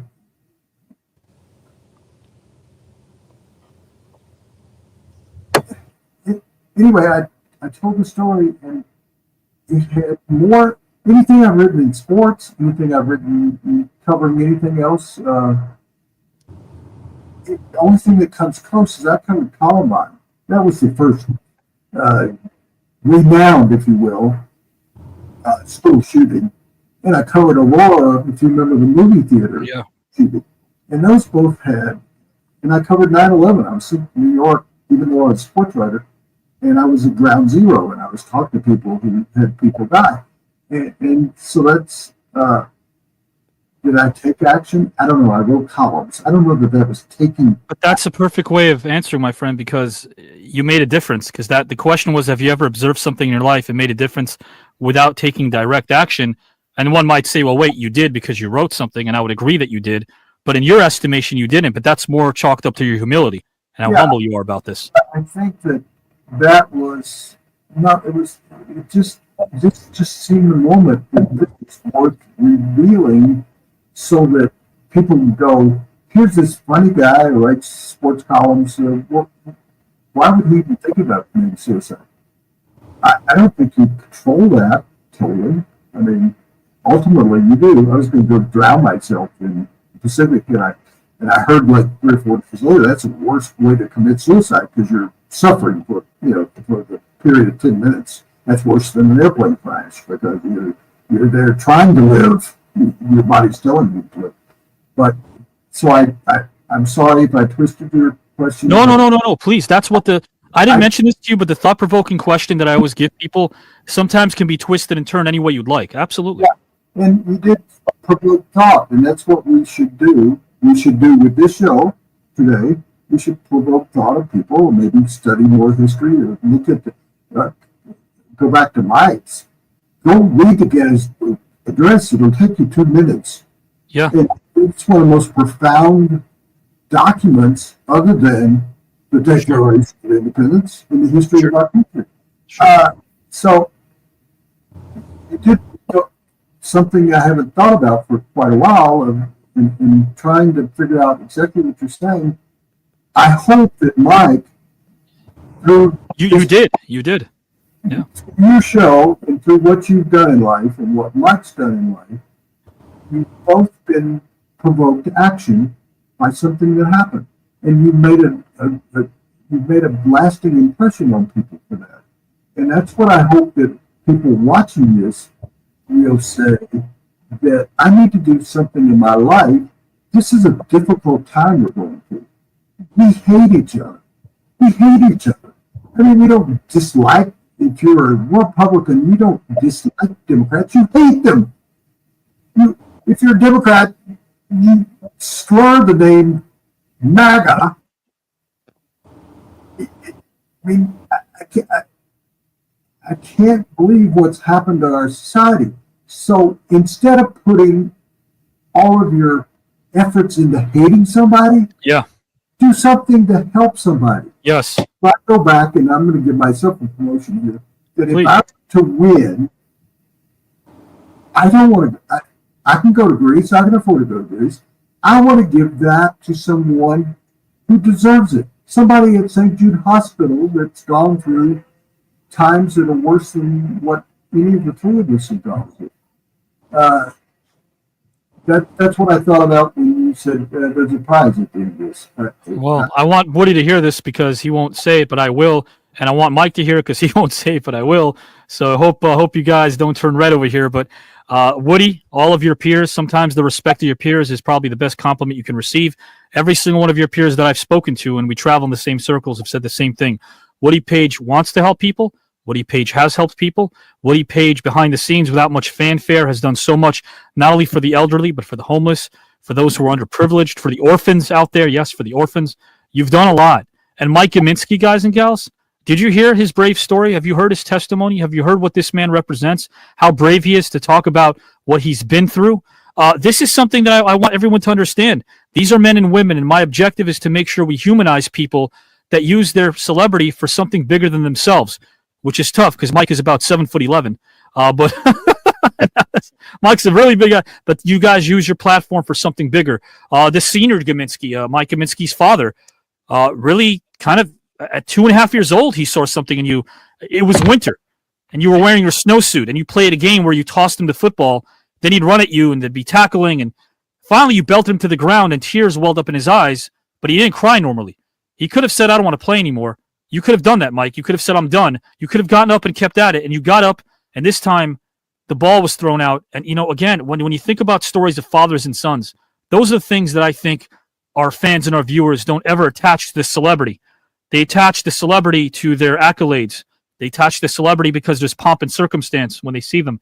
But the substance of a Mike Gminski and a Woody Paige, these two human beings who have done so much for everyone, that's why I do this show. And I thank you, Woody, for giving it so much thought, because that's the goal. I don't want to be right. I don't want to be the one who knows everything, because I won't learn that way. I want to be the one that knows nothing and then learn something from people like Woody Paige and Mike Gminski. Mike, my friend, the floor is yours. Have you ever observed something in your life and made a difference without taking action? Take as much time as you'd like, good sir. I thought about it, Avi, and my recovery from alcohol and my walk with Jesus Christ have gone pretty much hand in hand. And I was baptized in 2023. Actually, a teammate of mine at Duke, Jim Suddeth, did the honors. And as I thought about the question, what I'm doing now and working in the recovery community and getting out and telling my story as much as I can and being transparent, that I really feel like Christ is working through me. It's almost like I'm not doing the action. He's taking action through me. And it's kind of a confluence of all the things in my life that have taken place up to this point. If you want to use notoriety or whatever, the platform that I have at this point because of everything that has occurred up to this point now has given me the ability to reach a lot of people and talk about the things that I've gone through. And I don't want to be preachy. I don't want to lecture. I don't want to be self-righteous. I just want to tell my story, and I want to be a resource. And hopefully I want people, again, to, as Woody talked about, I want it to be thought-provoking. If you are thinking you have a problem, I want you to think harder about it. If you have a family member who's got an issue, I want you to think about that. I want to destigmatize the problem of addiction. Woody, we talk to people, see young people who are taking their lives. It's a real problem in this country. And the more we talk about it, the more we provoke thought, the more we get this issue out in the open, I think the more lives we can save. And for me at 65, when most people are kind of winding down their lives, it has really been an unbelievable reawakening in my life to find this purpose and to, I want to do this as long as there is breath in my lungs. And I have no plans to retire. This is what I want to do as long as I'm relevant, as long as somebody's willing to listen to my message. I want to talk about my faith. I want to talk about my recovery.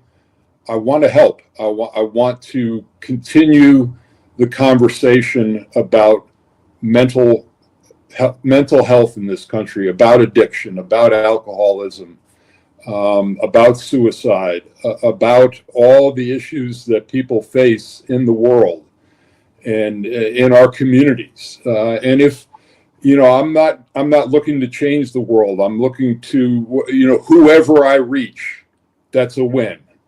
That's how I approach it. I tell my story, and if it sparks conversation, that's awesome. And I will tell it every single day.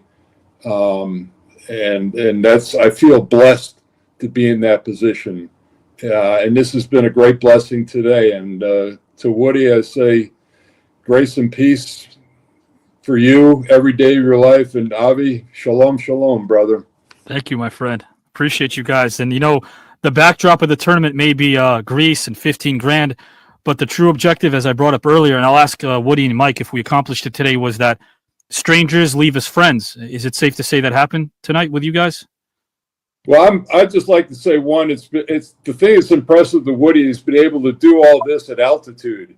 Most writers do all what he does at sea level, but for him to do this at a mile high is really impressive to me. I love that. I don't do it very well at altitude. I didn't do it very well at sea level. And I would, I would have paid. I don't know what I would have paid to have seen Hitler's face watching Jesse Owens do what he did in those Olympics. That was classic. What do you think was in his mind? That's when. So much for the Ubermensch. Yeah, so much for the. What's Plan B? What do I tell my people now? Yeah, I just didn't fit the mold of what he was telling people was the Superman, right? Yeah. I just wish there would be a movie. We have time travel, Back to the Future, right? Travel. Wouldn't it be just something that if someone, it doesn't have to be me, somebody could go back to different times and come back and tell us about it and say, Hitler got in that car and hid in that tunnel because he cried. Right. Because Jesse came in there and showed that he didn't produce these superhumans of the. What if Cosell might have said, "Down goes Hitler"? Down goes Hitler. Down goes Hitler. I love that. Guys and gals and pals, this is Mike Gminski, Woody Paige. Mike, I'm going to play Woody a 60-second tribute video that I put together for him, and then one for you. I put one for both you guys, and then I'll bid you guys adieu. But, Mike, anything you'd like to tell Woody, anything you'd like to tell Mike before I play Woody's video? No, Woody, I mean, it's been great to be a part of this with you, and it's been great to find out all the other things aside from the sports writing that you do. And thank you for letting me into the part of your story about ending your life. I'm glad you chose life. I'm glad you're still with us, and keep telling your story, brother. You're an inspiration. If we talk about freedom of press, freedom of speech, Rick Berry, who's been on this program, Berry lives in Colorado Springs. He does, yeah. I covered him like I did Mike. I saw Duke, a Duke player hit a shot in a NCAA tournament game that is still unbelievable. I've seen so many sports events, whatever. So I called Rick Berry for a magazine story I was writing. He says, Rick was a controversial. Sure. Now he's a guide, a fisherman and stuff like that. Rick said, I've never quoted correctly by sports writers. And I said, I've spent my life trying to quote people accurately. And I said, I promise you, I will quote you accurately. I'll bring a tape recorder. I will promise you that I won't. He said, I've been misquoted in everything I've ever done. He said, I will agree to do this. And so I go to his home in Colorado Springs. I have a big tape recorder, and I put it on the coffee table. We talked for 2.5 hours about everything in his life. I get back. I'm getting ready to write this national sports magazine story. The tape recorder didn't record for 1 second. And I went, I am fucked. I'm sorry for saying that. Oh, yeah. Because he's already told me, you're going to misquote me. I totally, in my mind, recounted every moment of that into a tape recorder. I redid 2.5 hours, and I swear, this program started, and I saw Rick Berry talking about you, Avi, and the show and everything else. And I went, I need to reach out to him and tell him that he called me when the story came out in the National Sports Magazine and said, it's the first time I was quoted word for word. Wow. That's my greatest accomplishment in life. Maybe in my sports writing life. At altitude, so I was able to, I didn't have much oxygen because I'm up here a mile high. I'm looking out at Pikes Peak. I can actually see Colorado Springs out the window. Sure. That you and I both have tried. You do it in a direction. I hope that God is within all of us.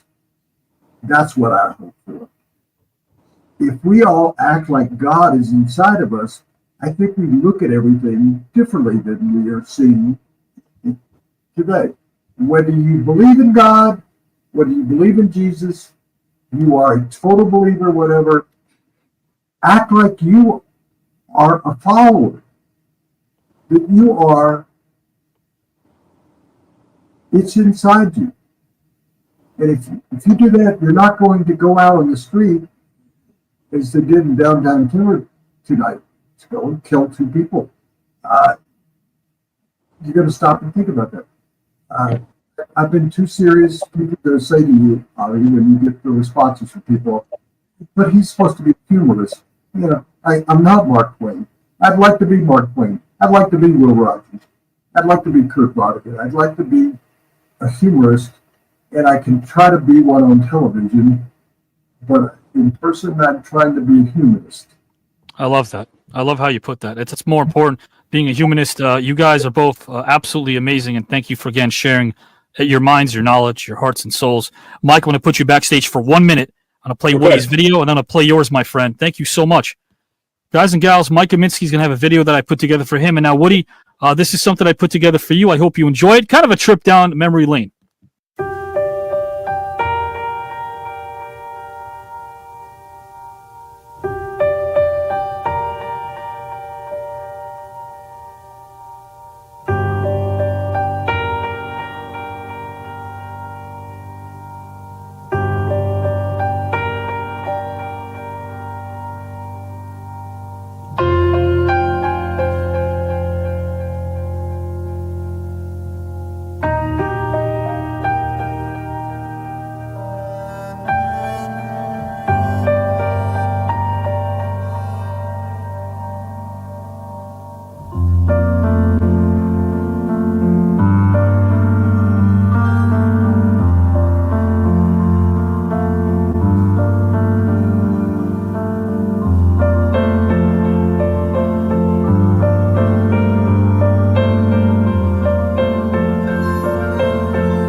You do have a kind heart, and I hope you're proud of your kind heart, my friend.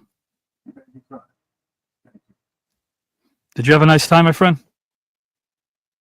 That was a historic time in my life.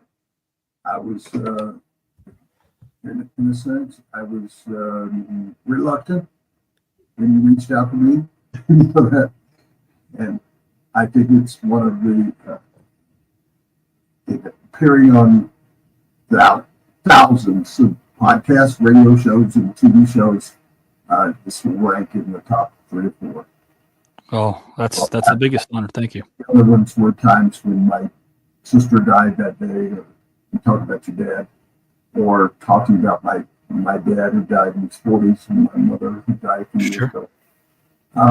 I find the most important things in my life are the major losses in our life, but the greatest memories. That's beautiful, my friend. This I will definitely see you soon, and thank you for carving out some time. You are well respected, and I hope you have a great rest of the evening. Thank you, Mr. Woody. Mr. Woody Paige, guys and gals, the one and only. And I want to bring in Mike Gminski right now. Mike, I'm blown away by you and Woody. I already knew about your humanity because I love doing the work behind the scenes. The research is, I always say the sweat is the sweet, like the sweat, the labor. But then it gets better because you guys get on screen and you're just lovely human beings. And at the same time, so very giving and open and vulnerable. And as a screenwriter, I try to do that with characters I write to give them more than just one dimension and one layer. But you guys are the real deal, and I want you to know that, man. Avi, and I want to say this without sounding sanctimonious. I think there's so much good that's out there that's not talked about. I mean, there are a lot of good people doing a lot of good things, and it's just that we see so much bad. I guess I don't know if that sells or whatever, but there are a lot of people like Woody. They're doing unbelievable things. They have been doing it their whole lives. His whole life, incredible how much he's given back, and you're the same. And I have to say, and again, I brought this up. What he's done for orphans, the elderly. I mean, and what you do again, not just for people who are in recovery, but for people that struggle. You guys use your name for something bigger. And I always respected that. And I'll share a little story with you. I'm going to play this video, but I actually shared this with someone at the studio. Working for, not to give myself a pat on the back, but working for one of the biggest studios in the world was one of my dreams until I realized how much nepotism there was. And I'm sure they won't mind me for saying this because I want to be honest. There was a lot of nepotism, and I had to retain my humanity while try climbing up the ladder, which took a while. But then one of them all of a sudden became my best friend now, after 2 years of telling me the show wouldn't work without controversy. And now that he's seeing that the show is working sans controversy and a lot of open discussion and dialogue, he wants to be my best friend. So isn't that a funny thing that you're right? We can do it. We can. And maybe that's why there's pomp and circumstance and rhyming and video packages. We dress it up a little bit. But at the heart of the matter, it's men like you and Woody and everyone here that shows up, carving out their time to do this, that are making this a winner. There are good people out there. You're right. Yeah. And and it can be contagious. We hope the hope is that it can be contagious. Without question. And I hope that you enjoy this as well, my friend. I hope that this is contagious. I hope that this has a good effect on you because, guys and gals, this is Mike Gminski, who, again, has touched the lives of many.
No. Why are you...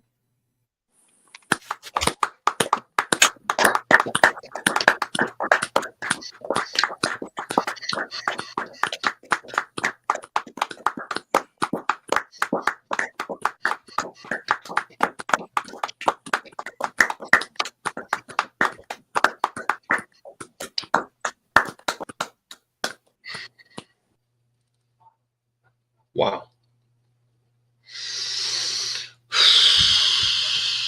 It's that was something.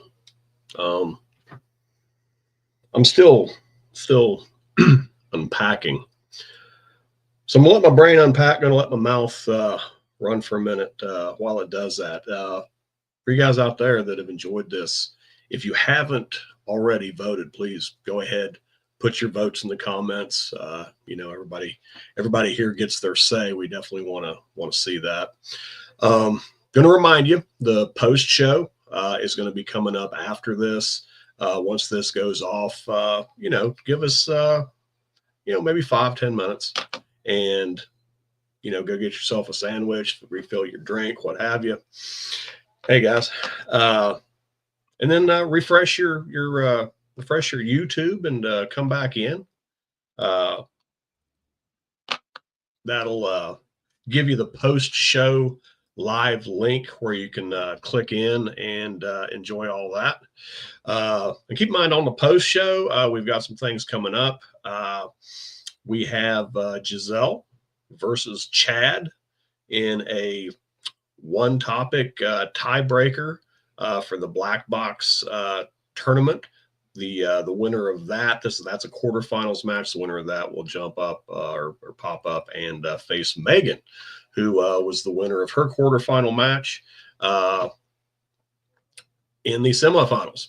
And then after that, myself and as he states, everyone's favorite Dominican, Howard Collado, will have a face-off in our match. Now, ours being a semifinal, it is the best of 3.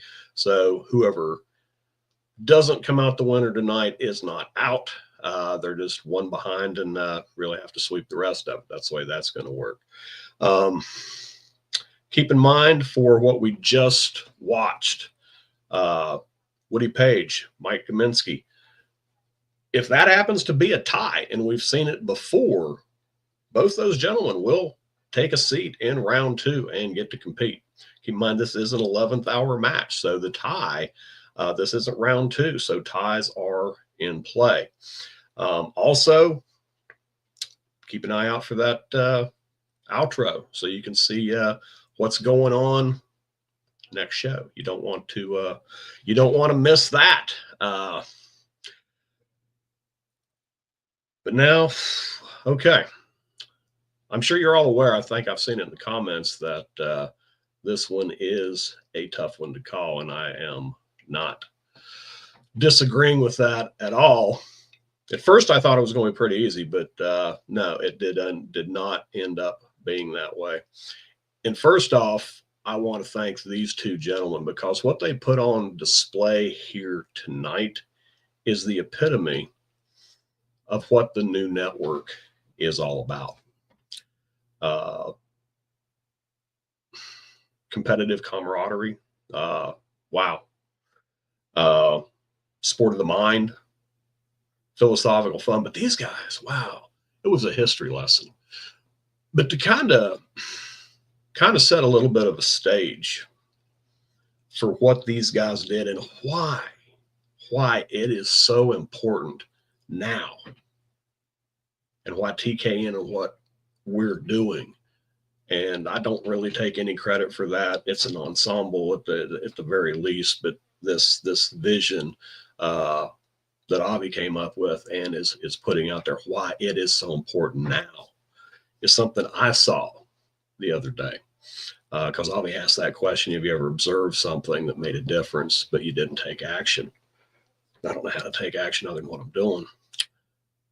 I saw on a video a World War II veteran. There ain't many left. Dude was old. And he had his old uniform on. And he was covered in medals. You know, this man had seen things and had to do things. Dude was a walking, talking hero. It's probably, well into his 90s. He might have been 100. I don't know. They didn't say his age. You could tell he was old.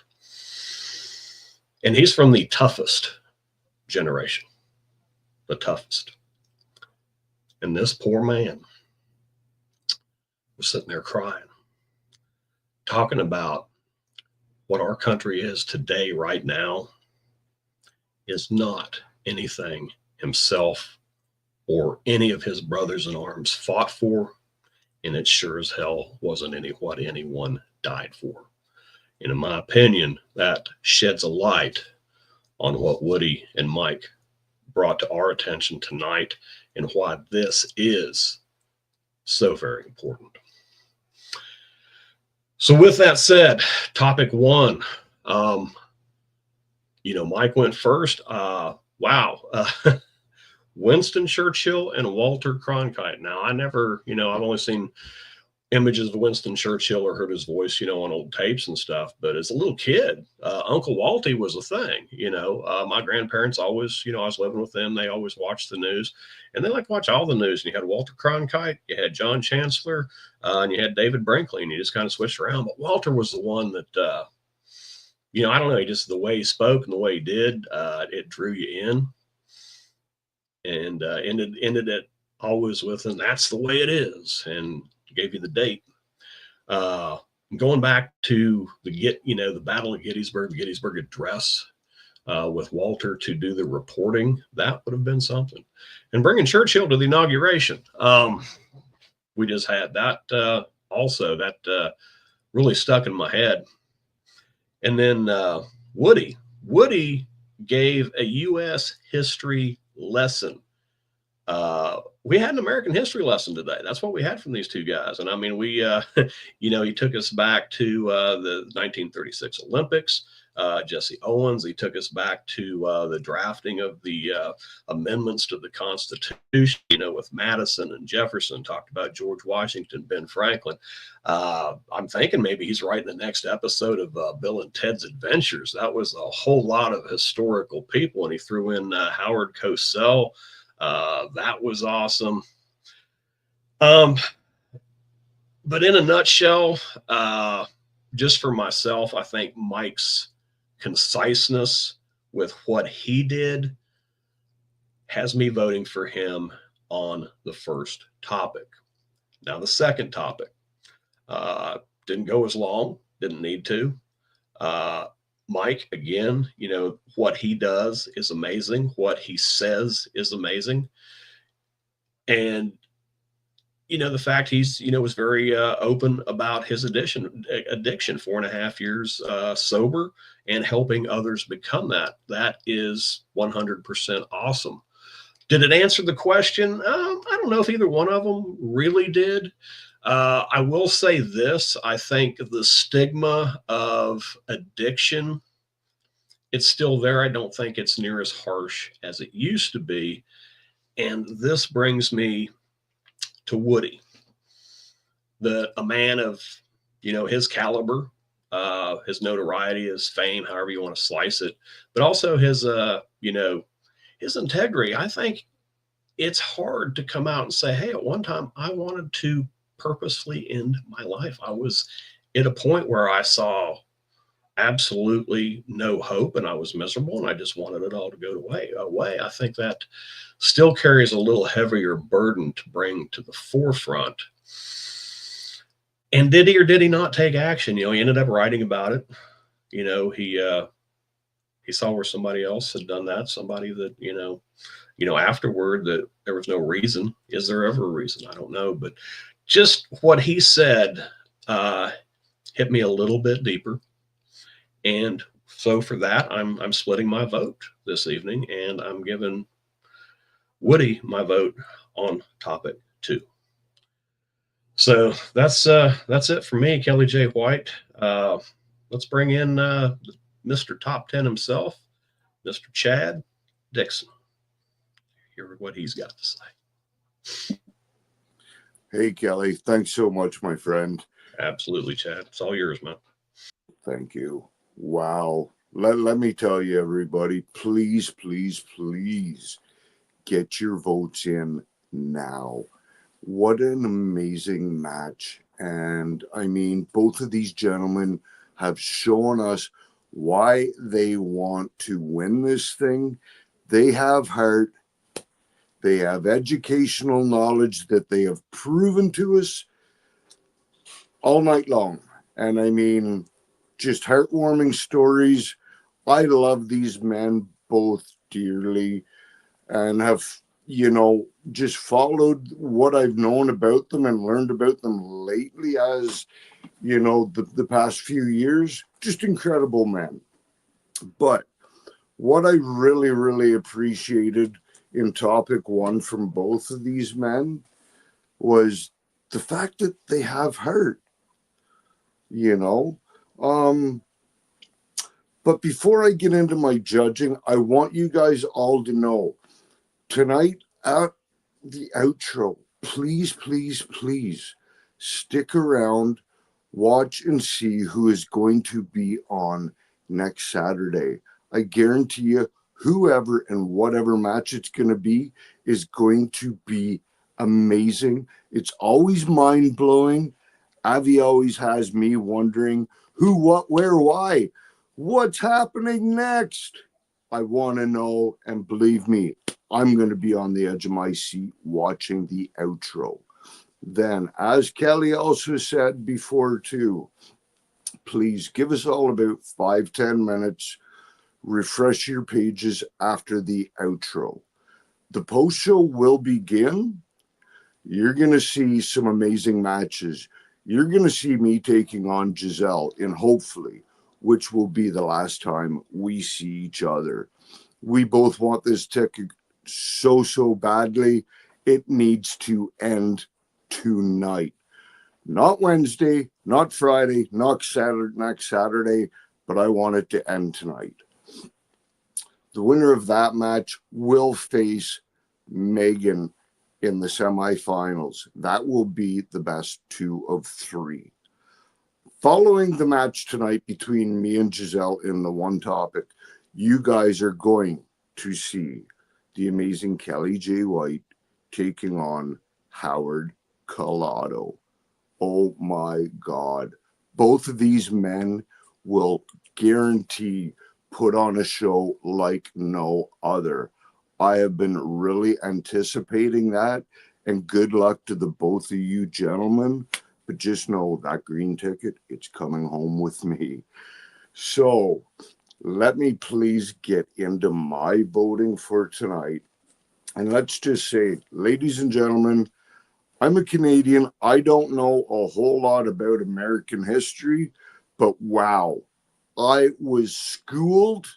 Let me tell you, so schooled that I was impressed. I mean, higher learning from both men. It went back and forth like a tennis match for me. I wanted to vote Woody. I wanted to vote Mike. Then the other one kind of gave me different reasons back and forth on who I was going to ultimately vote for in the end. But what it came down to for me was clarity, knowledge, who sat there and who was the most attentive, and who brought it all, and who really wanted this win. And in topic number one, I really felt as though this one, it belonged to Woody. So in topic one, I give my vote to Woody.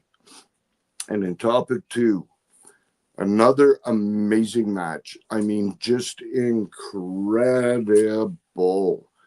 I mean, one page we have Woody talking about diabetes and how it affected his life and the importance of, you know what I mean, if you don't deal with it, that you're just not going to be around to, you know, to be able to do a whole lot about it. You know, diabetes kills people all the time, right? So, I mean, I really appreciate his answer on that. Mike, you gave amazing answers with your sobriety and with Jesus. Myself being a recovering addict, you added so many more reasons for me and an understanding on maybe why I should look towards Jesus a little bit more than I do. I've went through most of my sobriety on my own and never found a reason to look in for a person to help me. I never had anybody really want to help me in life. But the more and more people talk to me about Jesus and, on how if we open up our heart, how he can be a positive influence and, make these positive changes in my life. So, I mean, that really spoke out to me and what affected me in my life. And I must give my point in topic 2 to Mike. It's just, wow, mind blowing. And takes nothing away from Woody. You two gentlemen definitely deserve to be in round 3. And if I could pick, I would put both of you into the next round immediately. You guys have fought tooth and nail and with your heart all night long. I really, really appreciate what you guys have brought to TKN and have opened all of our eyes tonight. So with that, I would like to hand it off to one of my other fellow judges and see if he agrees with or against with how I judged. And well, Larry, how would you vote for tonight's awesome and amazing topics with both of these gentlemen? Chad, thank you, my brother. It's not an easy vote. Just is not. Engine, if you haven't voted yet, while I gather my thoughts, because I got a little bit of information, thoughts of my own, go ahead, get your votes in, because this is a tough one. I mean, I understand if you're taking your time and trying to make decisions, because I'd love to vote for both of them, but maybe we'll get a tie. Maybe they'll both move on. Tune in tonight. Stay for the show. Catch the outro so we can see what is going on next week. Because if look at this match tonight, next week could be even better. Then, after the outro, hit that refresh button. After about 5 minutes, go get some refreshments. Refresh yourself. We're going to. Then, hit the refresh, restart, because the post show is starting hot tonight. We have Chad top 10 versus Giselle in what I like to call a grudge match, because the two of them have absolutely brought amazing things and they're bringing the best out of each other. And I don't think there can be a actual loser in that. And then you have Kelly J. White taking on Howard Collado tonight.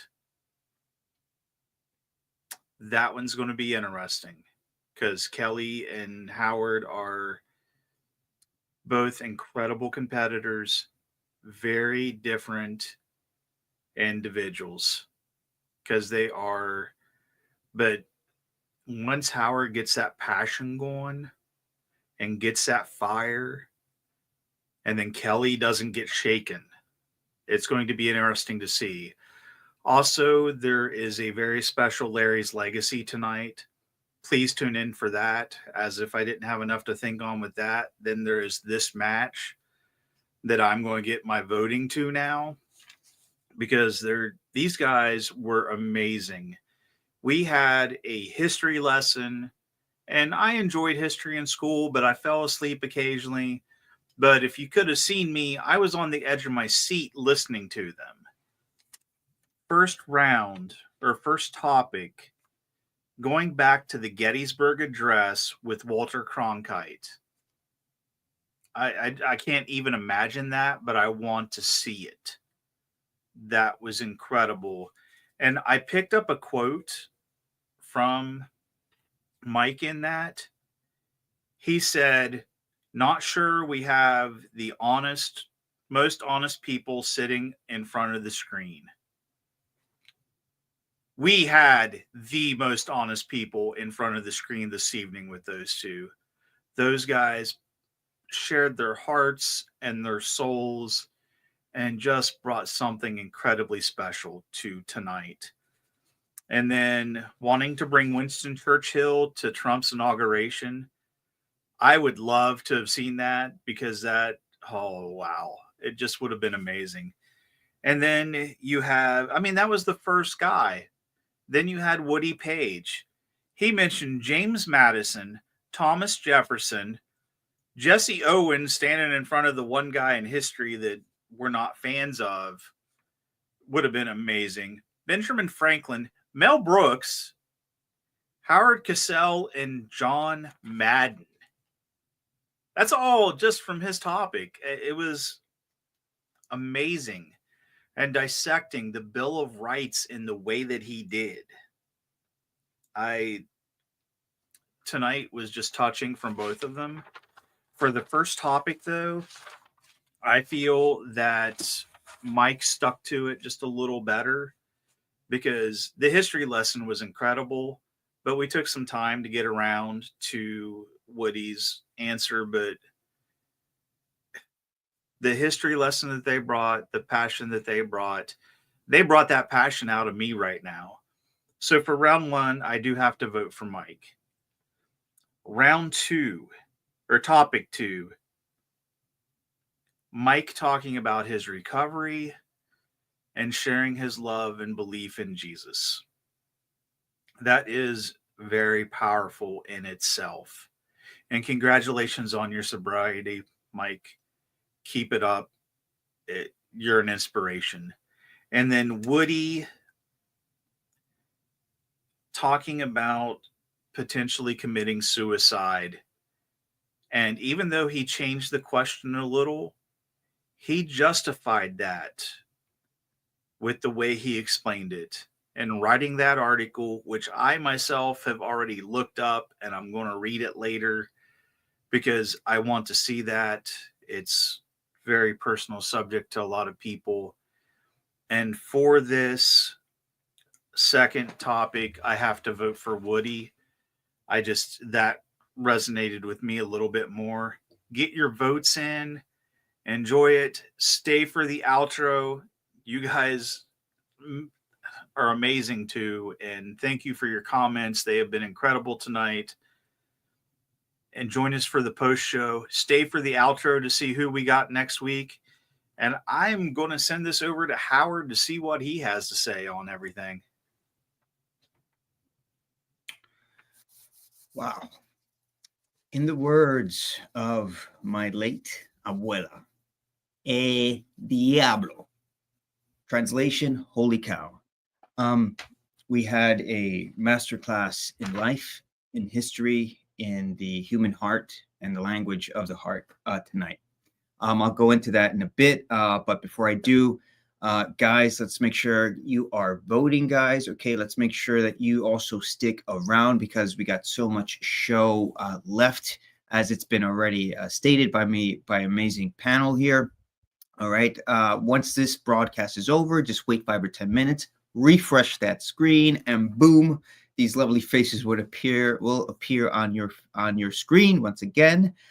There is going to be a post-show matchup with Giselle and Chad. All right, and the winner is going to go on to the Black Box Debate Tournament semifinals against Megan. So tune in for that. Two amazing, strong competitors. Hey, Jacques, always awesome to have you on.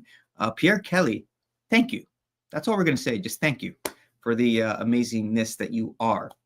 And then after Giselle versus Chad, as you have heard, there's a matchup between me and Mr. Kelly White. Some more thoughts on that later. And yes, so guys, just tune in so much. Ed, hey, how are we looking good, buddy? Ed, you are always looking good in heart, mind, and spirit, my friend. Hey, Chad, Myron, awesome, man. Man, the love, the comments, the just pouring forth. Oh, wow. Okay, so, I mean, do we even call this a match anymore? It is, but it went beyond that, and I think it transcended that word. Julio, what is up, my friend? First and foremost, Woody jumped into the 1936 Olympics. He would have loved to have asked Jesse Owens how it felt to be so victorious in front of that, that human being that we all, despise. And he talked about that. He talked about Walter Cronkite also joining him on this journey.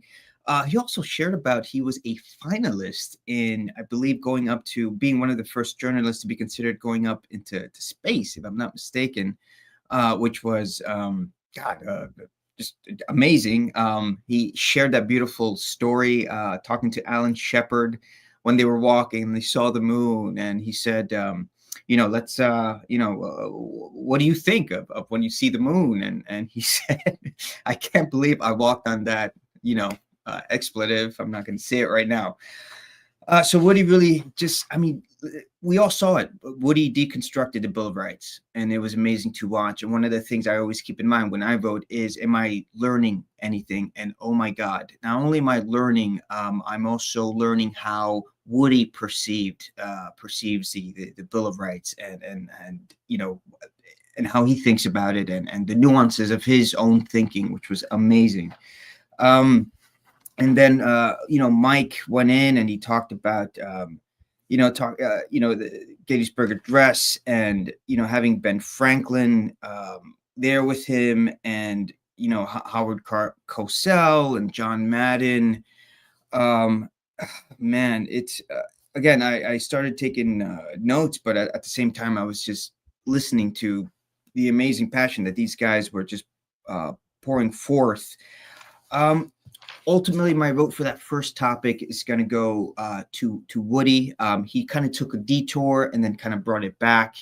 And I think we were all made the better as a result of that. I learned so much from that. Now, the second topic. Guys.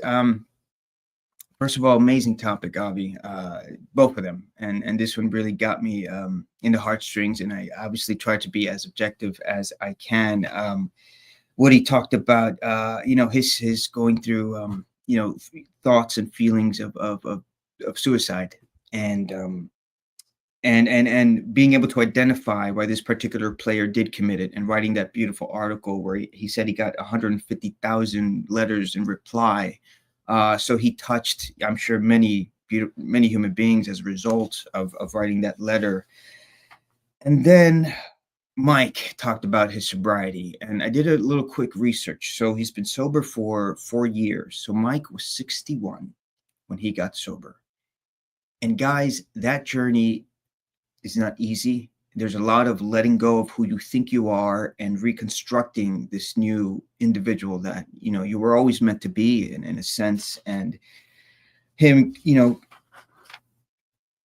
essentially creating this relationship with Jesus and this spiritual life that just touched me beyond all measure. And I can only, so yes, my vote goes to, I'm sorry, guys, that second topic really just really moved me.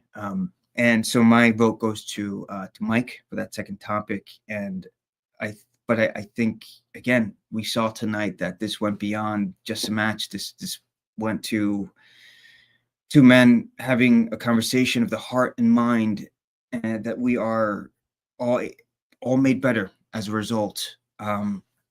So yes, for that second last topic, I vote for Mike.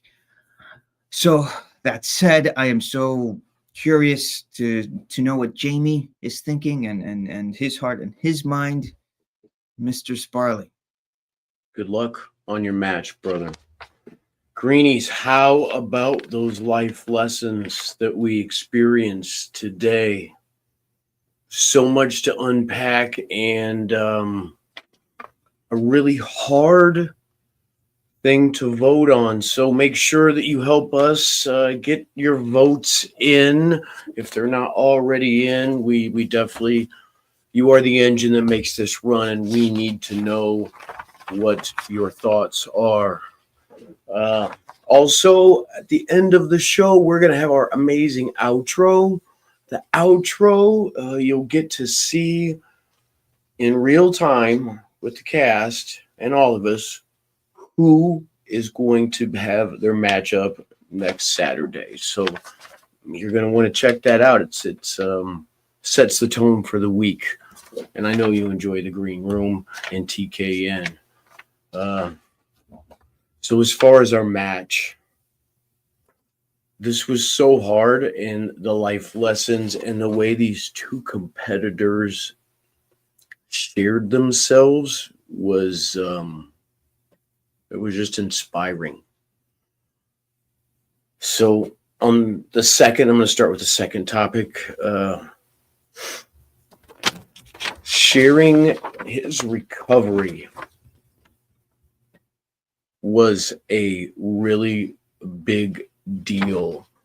And the way that Mr. Gminski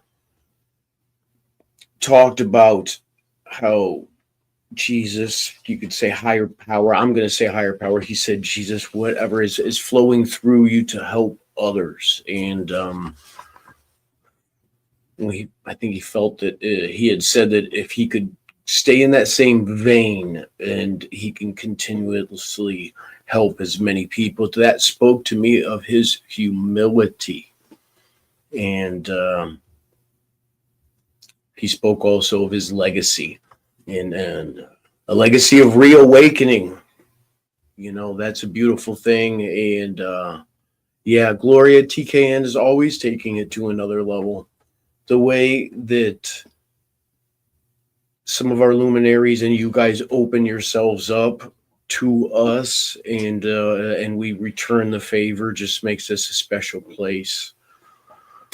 So in topic 2, Woody, I have to give my vote to Woody.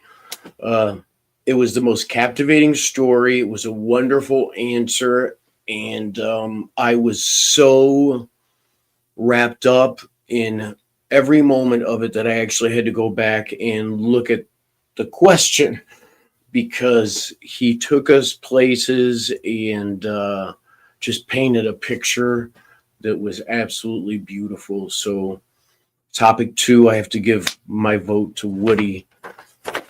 All right, make sure you're still commenting, all right, and still talking with us. We need your votes to get in, and don't forget right after the outro that we are going to have our post show after a 5 to 7 minute refresh, and you're going to want to refresh the channel as well. You're going to love it.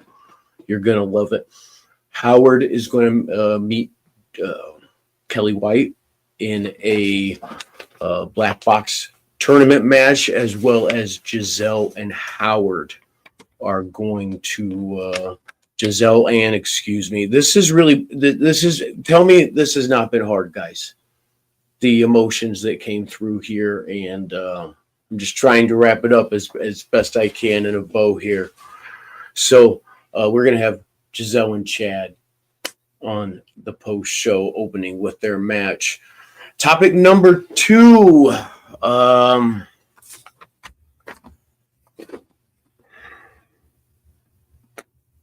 Jesse Owens and the history and the story that he had wrapped up, Woody wrapped up into that particular event, and the way he painted so many pictures was just amazing.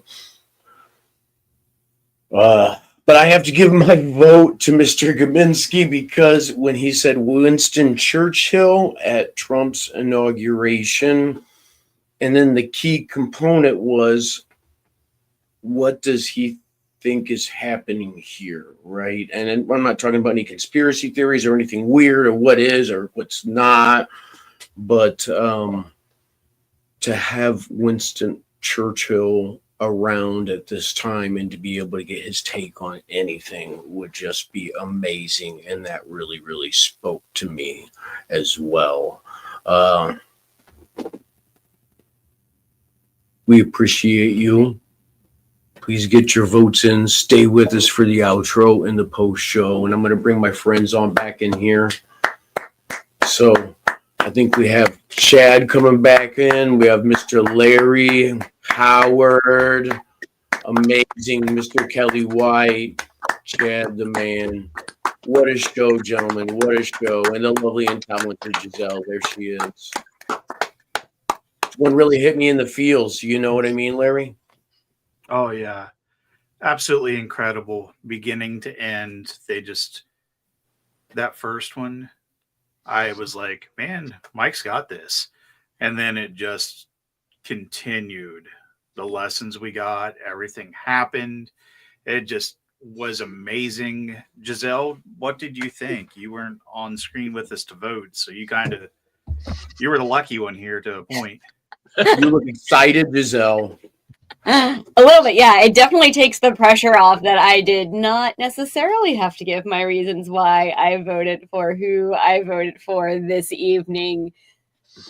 That doesn't mean it wasn't still very difficult to type that out in the comment section tonight. Absolutely. Because this was one of those times I wanted to forget we were in a competition, and I'm sitting back here thinking, so this is the next show on TKN, right? This is the next talk show we're going to announce. Yes. We're just going to get everybody here together and talk about this for forever, because that would be pretty awesome. That would be amazing. Like, you know, to be like able I to said, do that sort of be able to do that sort of thing, right? And be on the edge of your seat the whole time, without a doubt.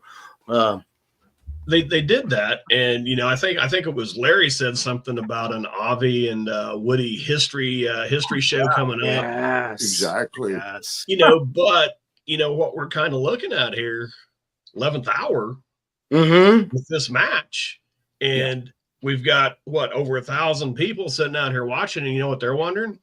Final tally. Who won? That's what everybody's wondering, Kelly. You know this. Are you guys ready? Yeah. Yes. God, yes. I said it before. I don't feel like tonight. Yes, it was a match, but I think it transcended a match. It transcended competition. It transcended so much. It was about, hey, this is the human spirit. This is the human heart. Oh my God! Oh, Woody Paige. Yes. For sure. That was going to happen just me. Awesome. Well Woody deserved. Paige.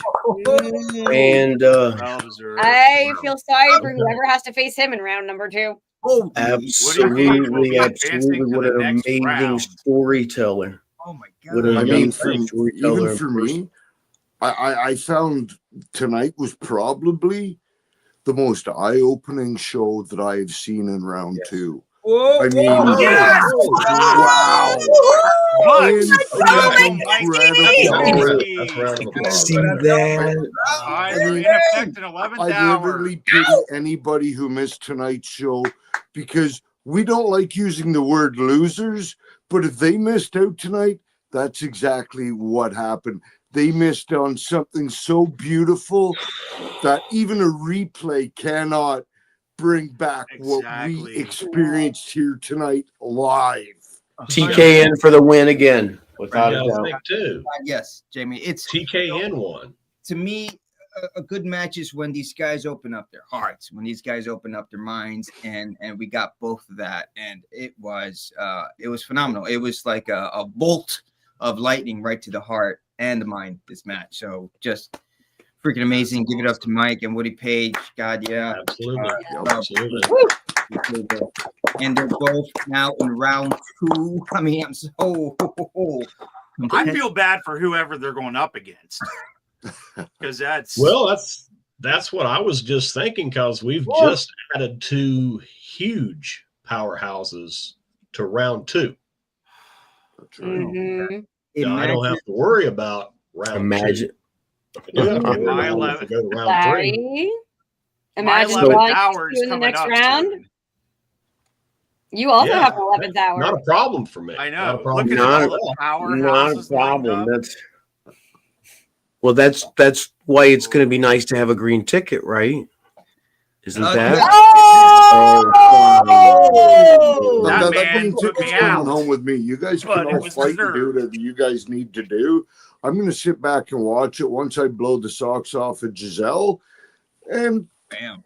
just, I'm telling you, he's got green tickets coming home with me. I hope you guys watch what's coming up on the post show and see what your futures are looking like when you guys need to face me next. Jamie, we don't have to compete tonight. We get to watch them go at each other. You know, yeah, That's tell you, Chad, is make sure your socks are strapped on, bro. Yeah, brother. You know it. Imagine. Why be in it if you're not in it to win it, right? We're all here for one reason. I'm not afraid to hide it. I'm here to win it, and I'm going to pull out what I need to do at any cost, and it ends here tonight. Well, okay. I got you. And speaking Anybody of excited for this amazing outro that we have coming up tonight? And That's find exactly- out who I know Kelly is. on for next week's amazing show. That's I exactly bet what you I was all are. All right. Yeah, I'm chawing at the bit here. Let's see it. Jamie, what time is it? It's time to see who we're going to meet next week on the match and the outro.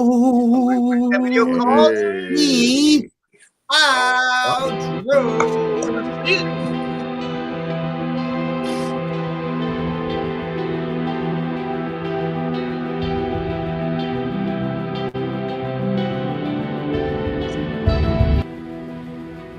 Obsession's going to be talent every time. You got all the talent in the world, but are you obsessed? Is it all you ever think about?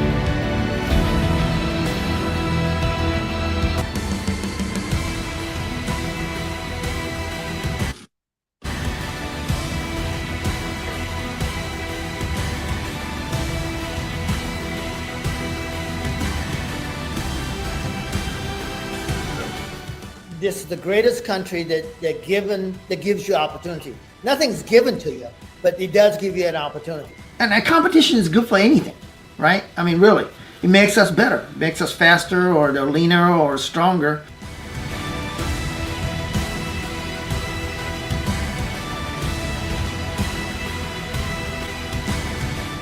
They've remade the Oregon Trail, never into a great movie, but I really would love to see that. As we evolve as a species, that we can devote as much of our intelligence and our intuition and our courage and our will to the war against AIDS as we do in our war against each other. Thank you very much.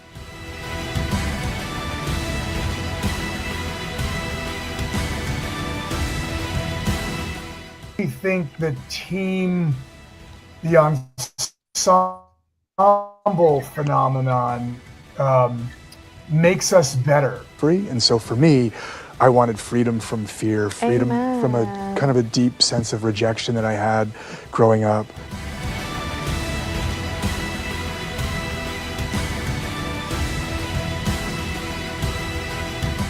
The setting of goals, realistic goals, but laid out on actual paper so that you know what you really want to try to do, and knowing that you are going to hit obstacles. I have a lot of people that come to my training facility, and they do a lot of this. They do a whole lot of talking. And to me, I just want to reach over and go, shut up. Stop talking about it and just do it.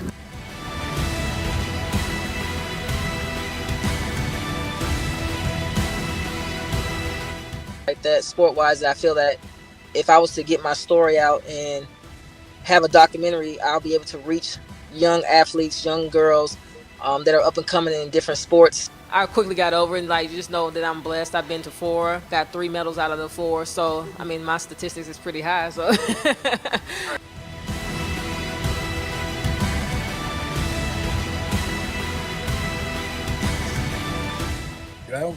Our brains have been wired evolutionarily, from an evolutionary point of view, to recognize danger and fear, and anything that you don't recognize, you're not comfortable with, is fear. You know, there's a passion for what I do. I love being in front of that crowd and getting them to react. That's a very empowering position to be in.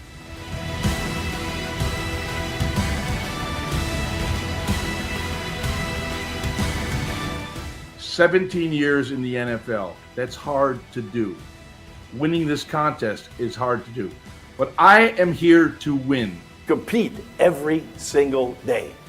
Every single day you compete to be the very best you can be. And you have to coach and you have to train and you have to teach everyone in your organization to do the same.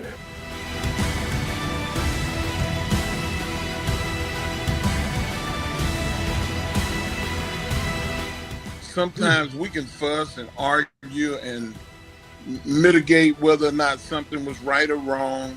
You can't change it. You got to live in it and say, you know what, tomorrow, I'm going to make this different.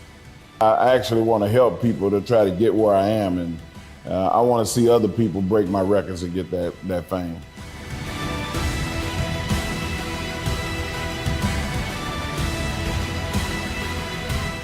My daughter, I only have one child, and that's what I told her. Baby, it ain't about what I do. It's about what you want to do. Find what you want to do. You know what it was? Acting. On Stand Up for Greatness, we're about having fun. We don't talk about people. We might have a little satire about things, but we don't take people's, serious words, especially when they're dealing with racism, out of context. We don't do stuff like that.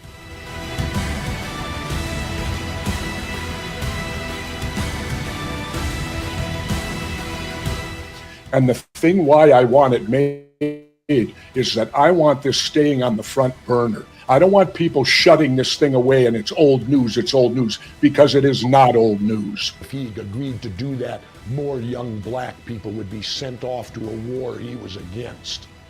And he stood up and said, I'll give up the greatest title in the world because I will be a man of conviction.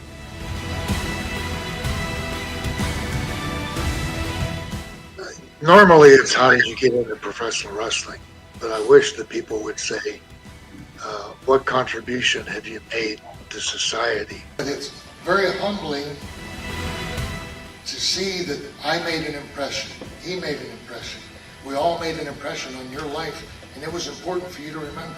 I didn't make that stand because I was strong by any means, or that I felt like, oh, by doing this, but I think that it was a life-changing moment because I was no longer allowing myself to be a victim. That, and you kind of like work your way up the ranks in these like little indie promotions in front of 50 people until someone sees you, and I got really lucky and had the right people in. Energy into this, sport or whatever endeavor, when you walk away, it's almost like a death. I could show people that I could dance, I could tumble, I could dive.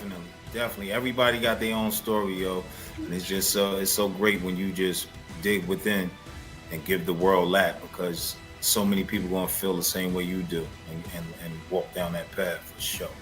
I was just wait, but in there, Latifah had me there and in different spots, so it was like we met from there, and that's why you'll see Pac in the Uptown Anthem video. It's the guy who's willing to die who's gonna win that itch. And I know if I'm gonna have any life anymore, you gotta look at the guy next to you. Look into his eyes. Now I think you're gonna see a guy who will go that inch with you. You know what? Maybe one of the world's problems will get solved by listening to this show. I'm gonna win this whole thing. Watch. I know you are, Tom. I know you are.